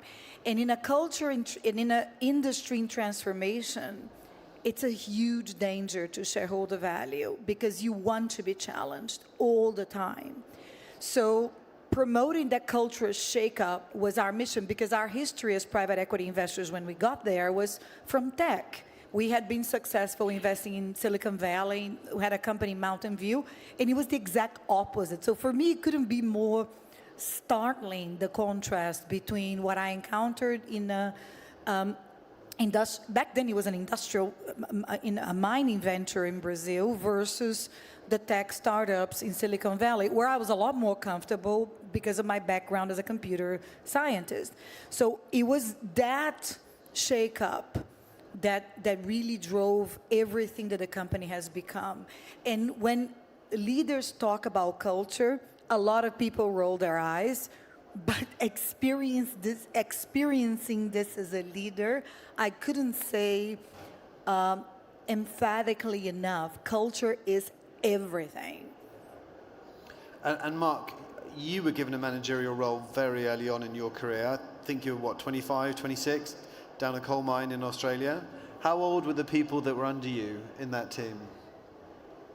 In the coal mines, the roles and the two mines together, and we were on the side where the older guys used to select their roles. So by seniority, they were on the coal cliff side. So the youngest was early 50s. So how do you, as a 20-year-old, change culture in that environment? I had one advantage. As a kid, or as a much younger kid, I'd started off as a cadet, so I knew quite a few of the people, so I had a relationship. But they were impervious to conversations about change. So I don't know if anybody remembers a TV program called F Troop. So F Troop was about the worst army crew in the American West. So all the misfits, the people that didn't fit anywhere, were in the F Troop, and it was a comedy.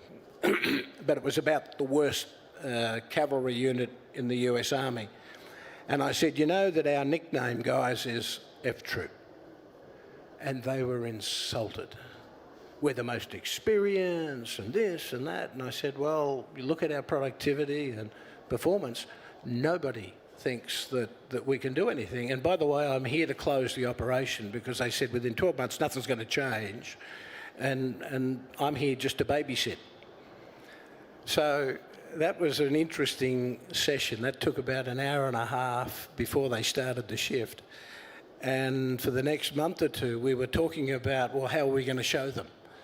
And in the end, they were the ones who transformed that operation over the next 12 months, safety, productivity, costs. And it was all about being honest mostly in terms of the perception of them, and it wasn't good. But they took it on, and by just putting a few things together and getting a couple of people with expertise in certain areas, but they are the ones who drove the transformation, and it was a different conversation. It was about proving to people, didn't want them to be written off, and they were going to prove that they were the A team, not F Troop. And let's just talk about that honesty and these two case studies of corporate transformation. When you landed at Anglo American as the CEO, you're quoted as saying, excuse my language, although it's not mine, we need to get our asses into gear, because Anglo American had missed its production targets, was underperforming its peer group. Was that language specific because you wanted to be part of the team and owned the performance of Anglo American and were absolutely part of the change? It was a very structured organisation, very traditional, and it was traditional old-style South African. And so the language was deliberate. In fact, we have a director here that used very similar language, an Irishman up the back there. But it needed a shift. Now, if I'd used the F-Troop line, it wouldn't have worked in that culture. But a conversation around getting ourselves moving and have a look at the world around us, because at one stage Anglo was outperforming everybody and we'd fallen to the back of the queue. So it was really just, what are we going to do to start moving and get ourselves back in the game? Yeah. And Anna, when you land in the CEO role at Sigma Lithium, how did you go about that transformation? And then how do you go from there to where we are today, where you have AI, you have bots, you have a whole lot of data processing in your processing? And I'm interested in the context of a lithium business, which is a highly competitive industry, dominated by the majors, could be squeezed out at any one time. I suspect lots of people were expecting Sigma to fail. Yeah, well, the first challenge was to salvage the company. The company had run out of cash. And remember, this being 16, 17, it was in the aftermath of, at the time, the worst environmental disaster the country had experienced, which was the Mariana tailing dams. And no one talked about it, in fact. It just became a thing now with the settlement. So the first mission was to actually alter the strategy in a sense where we would put an industrial unit right there. Because once lithium was quite esoteric, a bit like germanium and gallium and the rare earths today. No one knew a thing about it. So first mission, stop the bleeding to preserve the cash in a company, then recapitalize, which I've done with the help of my business partner here. And then once the company was stable, was to learn about the lithium industry. And the first thing we learned was exactly that. Lithium ore has no value. The value comes from that place in the middle, which is first-degree industrialization. So once that dawned on us, the challenge was how to basically set up an industrial facility which had to be green, because producing a tailing dam was not even a possibility given what the country just experienced in that location, given that we would then be able to transport, process lithium oxide. So it was a lot to unpack. And I mean, saying it was challenging is an understatement, because it began with the location we were, human capital, all of it had to be thought through. And we actually kept it simple, which is one of the reasons people expected us to fail, because by keeping it simple, we just set out a very straight arrow course to deliver what we set out to do, which is very, let's put it that way, it was very contrarian to what typically happens in junior mining, where they love complexity, they love big capex numbers, they love, these monster projects, but these are not even mining companies without any cash flow, so they end up destroying returns. So we did the exact opposite. We did the Silicon Valley way. Keep it simple. There's a reason why there's alpha, beta, 1.0, 14th version of a product, because you just launch what you got. You go, and then you have a product, you have cash flow, then you keep going. And we applied that same mindset, kept it simple, stopped the bleeding, changed the strategy, kept it simple, and set out a straight course to cash flow fast. And obviously, we would set out, and there would be mistakes, but Silicon Valley style, we'll fix them as we go, right? As opposed to multi-billion-dollar capex projects that never get done. So by doing so, we became a producer very fast. And once you're a producer, well, then it shocks people, because you go from that perception that you're going to fail to, wow, how the hell did that happen so fast? And you're as fast as the Chinese, which are the golden standard in the industry. And then we had an easier time. It wasn't easy, but a lot of the perception was changed the moment we started to produce, which goes back to Silicon Valley. We had an alpha, then a beta, and we launched, right? And you become in control of your own destiny to a certain extent with the cash flow. Because you have cash flow, Yeah. which actually I would say changed the mindset in junior mining to a greater extent, because after we did it, a lot of others followed on that path, meaning let's just do it, as opposed to, you know, bells and whistles and large capexes and destruction of value, right? Because you may be able to raise the capex and you may not, depends on where you are in the cycle. After all of these products are commodities. None of this stuff is rare, right?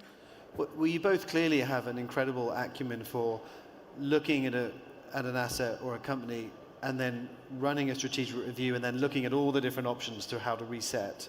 And that takes a huge amount of decision making and conviction. And Mark, what for you has been some of the most difficult decisions that you've had to make with that conviction? And I think you've often said that not making a decision is probably the worst thing someone can do. Yeah, and the important point to make about not making, and sometimes it's fine not to make a call if that's the right call, but always remember that as the leader, people will take their cues off the direction and the decisions and as a demonstration of the direction you're taking. So if you choose not to make a decision, or if you prevaricate, you can multiply the uncertainty as you go through the organisation. It freezes the organisation. So you've got to have the confidence to make calls, and if you're not sure, then you've got to make the best call you can and be willing to make a mistake and be willing to adjust, because if you don't, then you freeze the organisation, things don't get done, and ultimately you end up failing in any case. Because that's what happened at Anglo American after you looked at downsizing some of the assets. You suddenly took stock of the situation and slightly changed tack, didn't you, after a few years? Yeah, so again, with those sorts of decisions, you don't have all the data. You have you make decisions on the best data you have. And we thought that we did an asset review, went through each of the assets, and we said 80 to 90% of the value will be created by 37 of the 68 assets. So we said over the next 2 years, it would be an intention to either downsize. In some cases, we had to close assets because they weren't going to make a contribution, and it would be better to free up the capital that was tied up in those assets and allocate that to the 37 that really were going to make a difference. And at about halfway through that process, and we had lots of debt that we had when we came in because there was the problem with Minas Rio and things like that. We got halfway through and the commodity prices just kept going down. And in 2015, we weren't even sure if China was going to be able to grow, because there were a lot of questions about China. And we said, if we don't pivot or make a change now, and maybe make a decision to let one or two of the assets we didn't want to sell go, people wouldn't have the confidence because of the debt.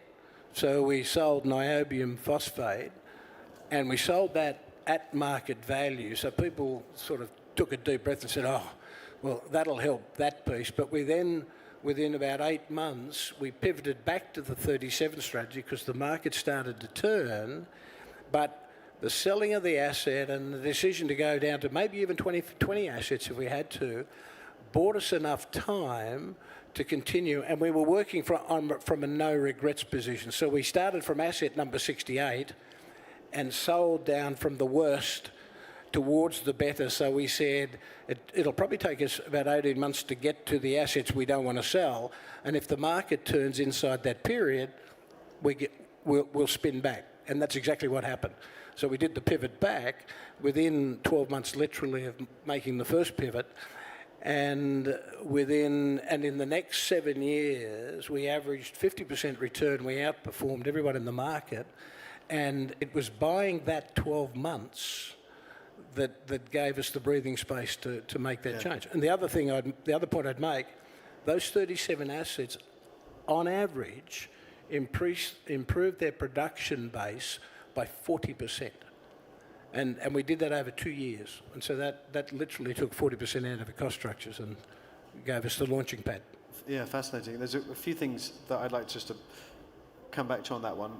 I think one of them is obviously taking the people with you and then they can see the results of your success. the lithium price, Anna, has not been particularly straightforward since you've been running Sigma Lithium. I mean, probably the most volatile commodity that I can remember. But I think I'm right in saying you've not done a single down round in that situation. So that takes a huge amount of, I would say, nous and timing and having conviction in your financing to get to that cash flow. That is the discipline. I think that's what really is remarkable about Sigma and the way we manage the company.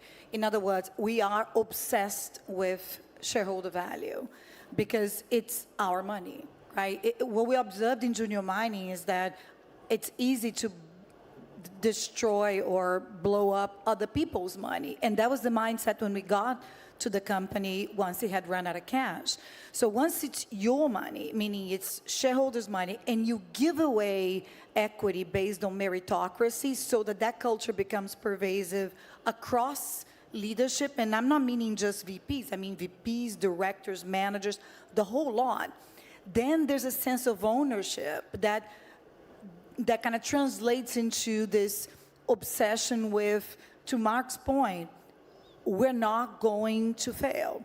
Failure is not an option, which goes back to how do you navigate these incredibly volatile cycles without destroying value by essentially batching all the hatches and focusing. Because yes, it's impossible to do 3 initiatives at once. There's not enough capital, especially in a down market. Deleveraging is key. We started down a path where we ended up with trade finance, and looking at the cycles, we realized it wasn't the most prudent thing to do. So before releveraging with development capital, we set out to deleverage and delever the company significantly during the worst period of the cycle, which again is hallmark of discipline and focus. We're going to do this one thing. The same way when we set out to produce, it was that one thing that got us to cash flow. During the down cycle was that one thing. We're going to deliver so that when the new cycle comes, we don't have interest to pay. We're going to be free. We own our destiny. So going back to discipline, it's about that sense of ownership where everyone has to be on the same mindset. And how does that happen? Equity for everyone. Again, Silicon Valley.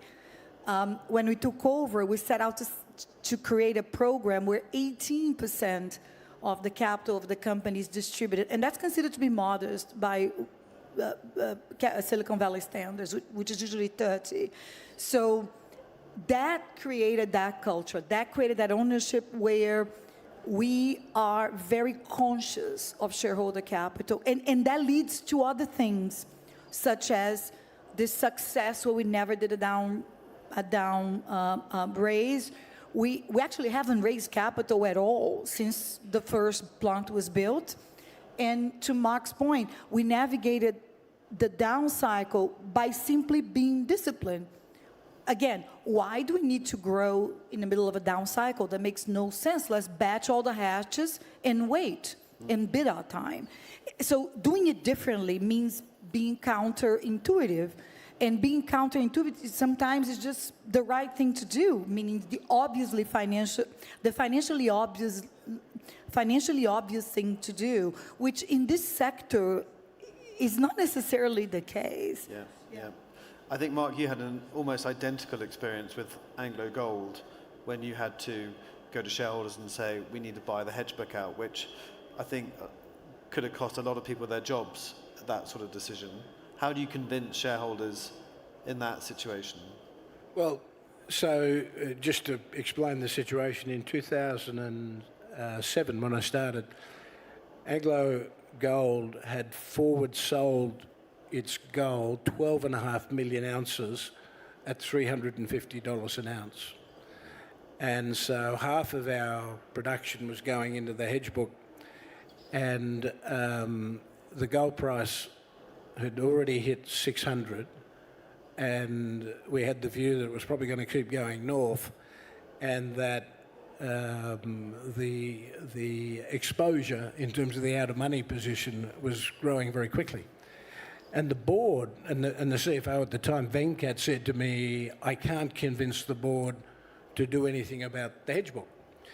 And what had been presented was the case that if the gold price keeps going up, this is how far we are out of the money. And the board wasn't terribly impressed with that argument, said, look, all you're doing is taking a bet on the gold price. And the view was that if the price went down, that would be okay, because we'd be able to buy the positions out at a much smaller loss. And the first thing I said in the meeting was everybody understood the opportunity loss if the gold price kept going up, and it looked pretty ugly at $1,000, and if you kept going up, it got really ugly. But when I showed them that if the gold price went down, we also had a problem, because the other ounces that we were producing would be out of the money, and we had debt, so we were in a corner. And I said, we're damned if it goes up and we're damned if it goes down. And I said, look, on balance, it's probably going to go up. And so we ultimately got them across the line by showing them the different scenarios. And I said, if it stays where it is, Ian Cockrell at Goldfields is just going to keep saying, buy us because you get exposure to gold, and Anglo, they're worth nothing. And so we made the call, and that was a $7 billion investment. And that was a bet.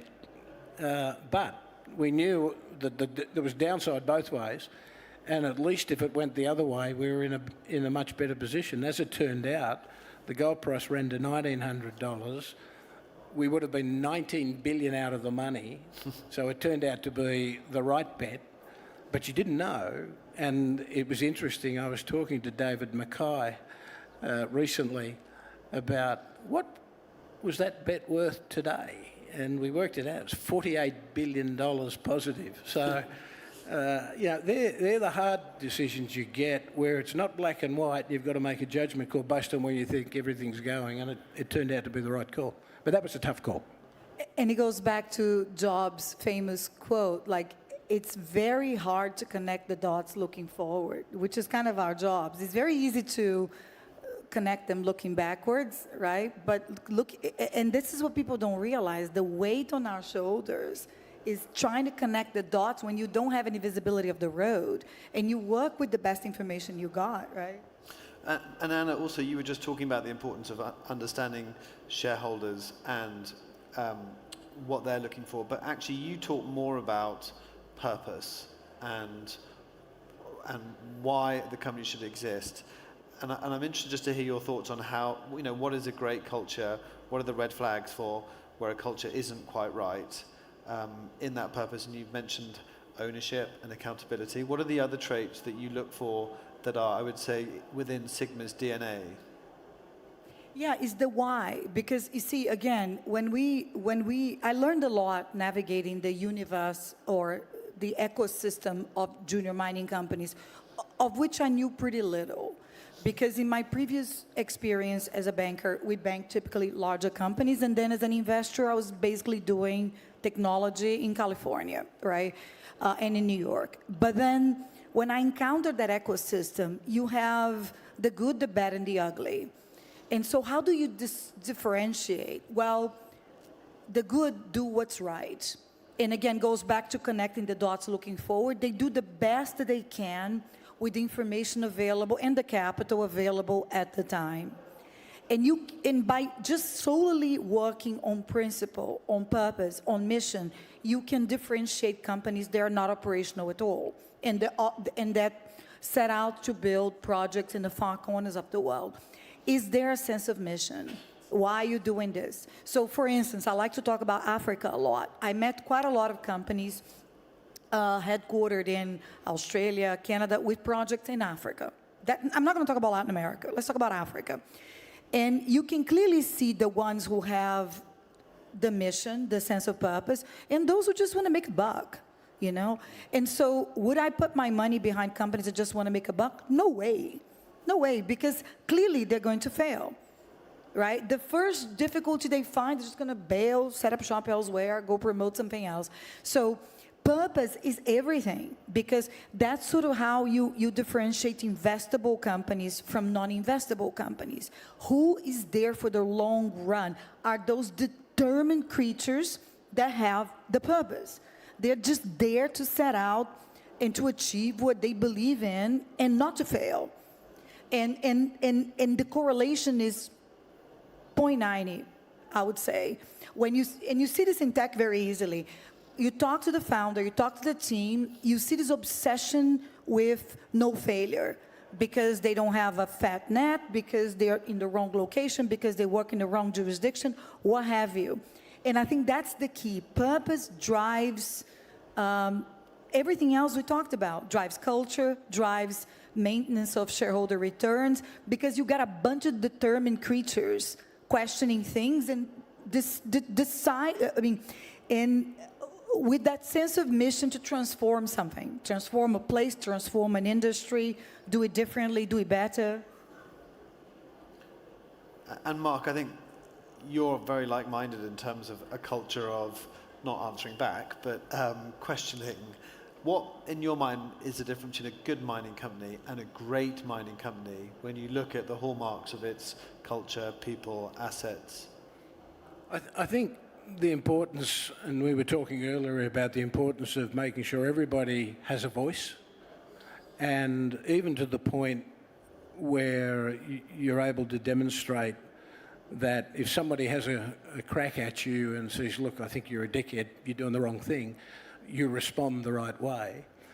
And when people know that they can have a real conversation and you're going to react in a constructive way, then I think you open up the organisation to different types of dialogue.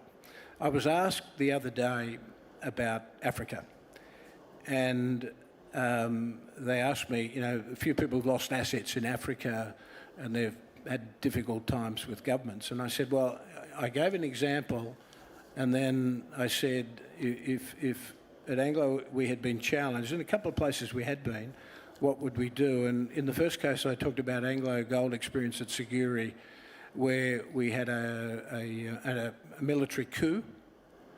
5 guys, AK-47s, Captain Kamara and the crew, bailed up at the Siguri plant and said, we know the gold's in the vault, we want all the gold. And the community came out and gathered around the guys with guns and said, we don't want you to touch these guys. They're running the power plant, they've done the roads, they've done this, they've helped us put kids into universities and all these sorts of things.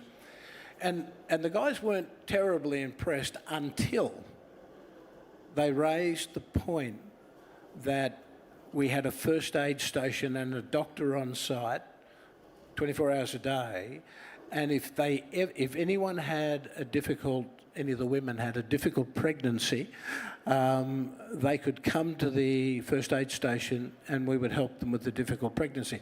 Now, in a country and in a location where high mortality, infant mortality rates, that was really important. And the guys were telling me, they said they dropped their guns the minute they talked about helping women with difficult pregnancies. So you don't know what is right in a community. All you can do is have the relationship and be responsive to what their needs and wants are, and there's a good chance when you need them, they'll help. And when I was asked about, well, what happens if a government comes in and stands you up and says you've got to do this or that, and I was asked, what would you do? I said, I would actually go to the site and sit with the team and the local community and explain the problem and ask for their advice on how we might deal with this together. Because the strength of the local community in those debates, in those countries where the leadership's not even sure of itself, even with military, it's the local community, and if you engage them in helping you solve the problem, it's amazing how powerful and how influential they are in the conversation, and how willing they are to help you find a solution. Because if they say, Mark, look, there is an uneasiness in our country because we think you're taking too much, then you know you're not going to win the debate. But if they say, no, we think you should stand your ground because, and they know all the players, that's the only way I found you can deal with those sorts of complexities in countries where the rule of law or the leadership's changing, then it's the local communities that'll help you find a solution. Thank you. And just keeping on the social expectations, Anna, I think it's probably a different mindset from being an investor to actually running a company, being an owner. I think Sigma's probably created, and there's 18,000 plus jobs reliant on your operations, which is obviously something which probably weighs on your shoulders. But do you think what advice would you give to the next generation of leaders coming into it? What do they need to be successful to be able to make these sort of decisions and take on that level of responsibility? Don't forget inequality. I think one of the reasons I observed there was a lot of tension with communities, at least in Brazil, where we invest, was because it's a reflection of society. You have the haves on the inside, and you have the have-nots on the outside. And no matter how much you train the have-nots, the curve is slower. So we won't be able to quickly absorb them into the prosperity circle that an operation like this creates in a town. So what we've done, and that I'm the most proud on, and again, we didn't know how successful it was going to be until later, was to engage the have-nots quickly. And we didn't invent anything. We just set out to look for best practices all around the world, and we copied what was best, humbly, meaning we got a team, the social team, to look for literally the World Bank playbook in regions like Southeast Asia, Sub-Saharan Africa, poorest places in the world, where typically, interestingly enough, Brazilians don't like to compare themselves to, but when you look at the numbers, the Human Development Indexes, those are the numbers that are in those regions. So that's the numeric reality. So we copied, we call productive inclusion programs that have been successful, such as microcredit. We copied from Bangladesh, from Grameen Bank. And we tropicalized and we implemented. We copied what we call irrigation using rainwater. So irrigation for family agriculture, subsistence agriculture. And with that, in aggregate, considering that every one of those positions engaged 3-4 people in the households, we created 21,000 job positions or social inclusion positions. So that's one number. That plus the indirect jobs and the direct jobs and what typically a company that's industrial, because industry creates a lot more jobs than mining, would do, ended up basically encompassing more than 60% of the economically active population. So when you have that kind of critical mass, it's an operating license that is hard to trifle with, because you have enormous community support. And in a day and age of smartphones, even when you have these outside influences of people from God knows where, interests from God knows where, what we call icebergs, on the ground, it's unmeddled. Somebody calls a hearing, 2,000 people show up in support. So it's fascinating that it becomes this shield, as Mark was saying, protecting the operation. But we started that early on. We started that even before we had revenues, like 3-4 years before we had revenues. So when the revenues came and the trouble began, because then the world wakes up to what you are, the shield was already up, right? And so that's what keeps us going to this day. Yeah, and Mark, you've talked about that economic cost of disruptions, which is just huge compared to what you can do from community relations. Anna has obviously come from a background in, I would say, Silicon Valley investing, and her transferable skills are evident in the integration of Sigma. Mark, you're obviously on the board of Total Energies, and you've talked very positively about learning experience from other sectors. Is that a key ingredient for new leaders to have non-mining experience of some sort? I think having a breadth of experience outside the discipline you're familiar with helps you question things that you've probably grown up with and been taught on. One thing that I thought was exceptional with respect to Total, and it's the oil and gas sector has been much better with data and really understanding the nature of their endowments and their assets. And exploration is such a high risk, but also a high reward activity. Their mindset is different. And so bringing that mindset into mining, and I've got a colleague, Tony O'Neill, who naturally thinks this way anyway. What I've found is in most mining, and I do mean most mining companies, there's not a full appreciation of the potential of the endowment, of the resource. And even though you don't have to go out and drill everything and you don't have to do everything on day one, understanding the potential and what that provides in terms of pathway to creating long-term value, it then shapes the decisions you make in the short, medium and longer term. And so you keep your options open, or you do something very specific where it then creates an option. And I spoke very publicly about an exercise we did at Vale with the first asset we did. And in the course of 24 hours, we went from a valuation on an asset from 6 billion to somewhere between 12 and 15 billion, because we asked 3 questions and made them reflect on, 1, the endowment, 2, critical bottlenecks, and they said tailings probably. And then we said, well, if that were to be true, what about cut-off grade, strategy, mining strategy, fill the tailings dam up with a much higher grade, so use a different cut-off grade on the copper, and then ultimately the low and medium grade stockpiles you create can then go back in and fill the hole.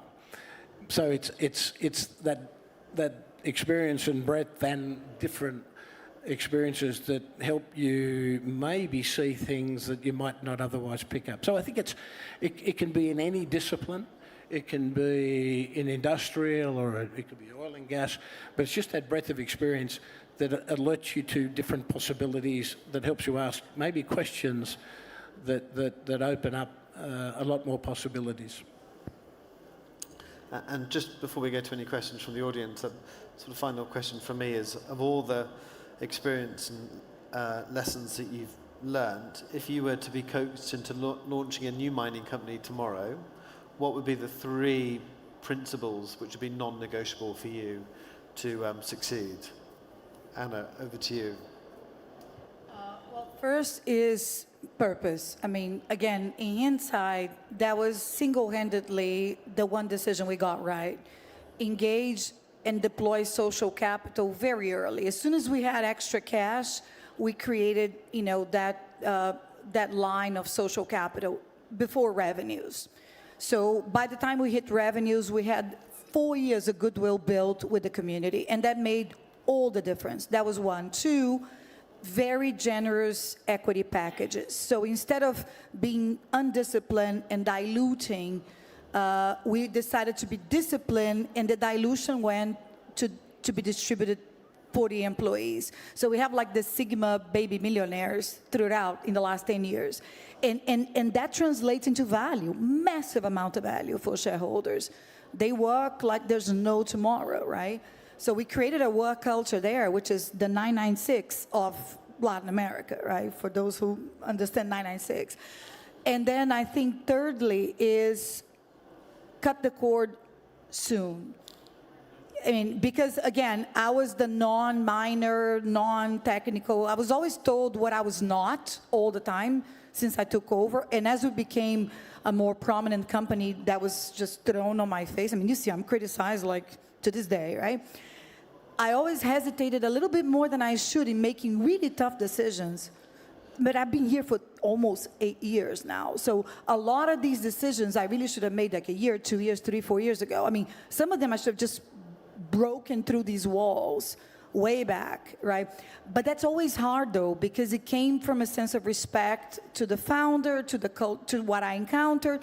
So I went a bit more slowly than I should have, thinking, well, this is not Silicon Valley, this is mining, no. Forget about it. This is the 21st century. Our client is technology. My clients understand me like no one else. These are tech companies, car companies now are tech companies. battery companies, tech companies, we speak the same language. So if I jump all the way to downstream, we're on the same page. So that was my mistake, not have followed my clients sooner, just break, because I was at home upstream, very much at home. So 3 things, yeah. Thank you. And the same question for you, Mark. What would be the 3 principles which would be non-negotiable? Well, certainly I'd endorse Anna's approach to the way she's thought through the processes. I probably articulated a bit differently and probably more because of my background in mining, but I'd say firstly, purpose and the whole package that comes with purpose, I think is absolutely key, and Anna's captured, the essence of that. But I think as a leader, and for you to establish yourself as a leader, you've got to be about something, and people have got to be able to rally around that. So that purpose and the whole process of bringing everybody on board, starting point. Second point, in the sector I know, endowment and understanding the resource and the optionality and the potential you have, I think is really key, and it's probably the thing that I've seen in the last maybe 10 years that I just don't think we're doing a very good job on in an industry. So I think that's where the great opportunities are. So that's the second point. And understanding how to get the best out of those assets. And the third connects to the first 2, which is people. Having the right people that can help you find those pathways and will behave consistent with purpose and what you're looking for, that's the key. And in the end, people make it all work. Thank you very much. I think we've got time for one question in the back, which is, I think I'm right in saying, a former co-director of Mark's.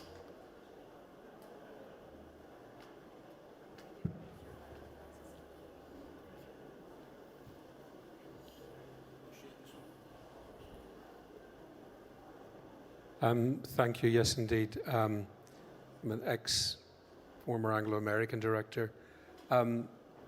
Mark, I wanted you maybe to unpack one of the comments you made earlier, because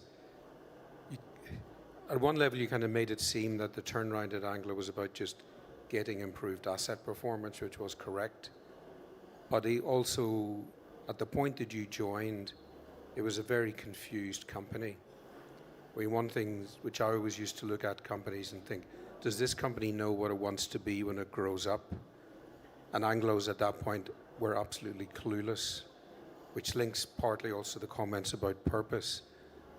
So maybe you might want to talk about, because I think it was difficult to engineer a turnaround at Anglo-American unless people really understand what they were doing it for and why they were doing it. Yeah, and Jim's observation was very good. So whilst we were implementing the changes that we could see, that's a 2 to 3 year exercise, and you can't leave an organisation waiting for the outcome. We were very lucky to have a good board, notwithstanding Jim was on it. But we had a great chairman. We had a board that understood the industry and were very supportive and asked us the right questions. And in doing that, defining what we were trying to achieve and engaging everybody in the right conversation, you had to parallel process.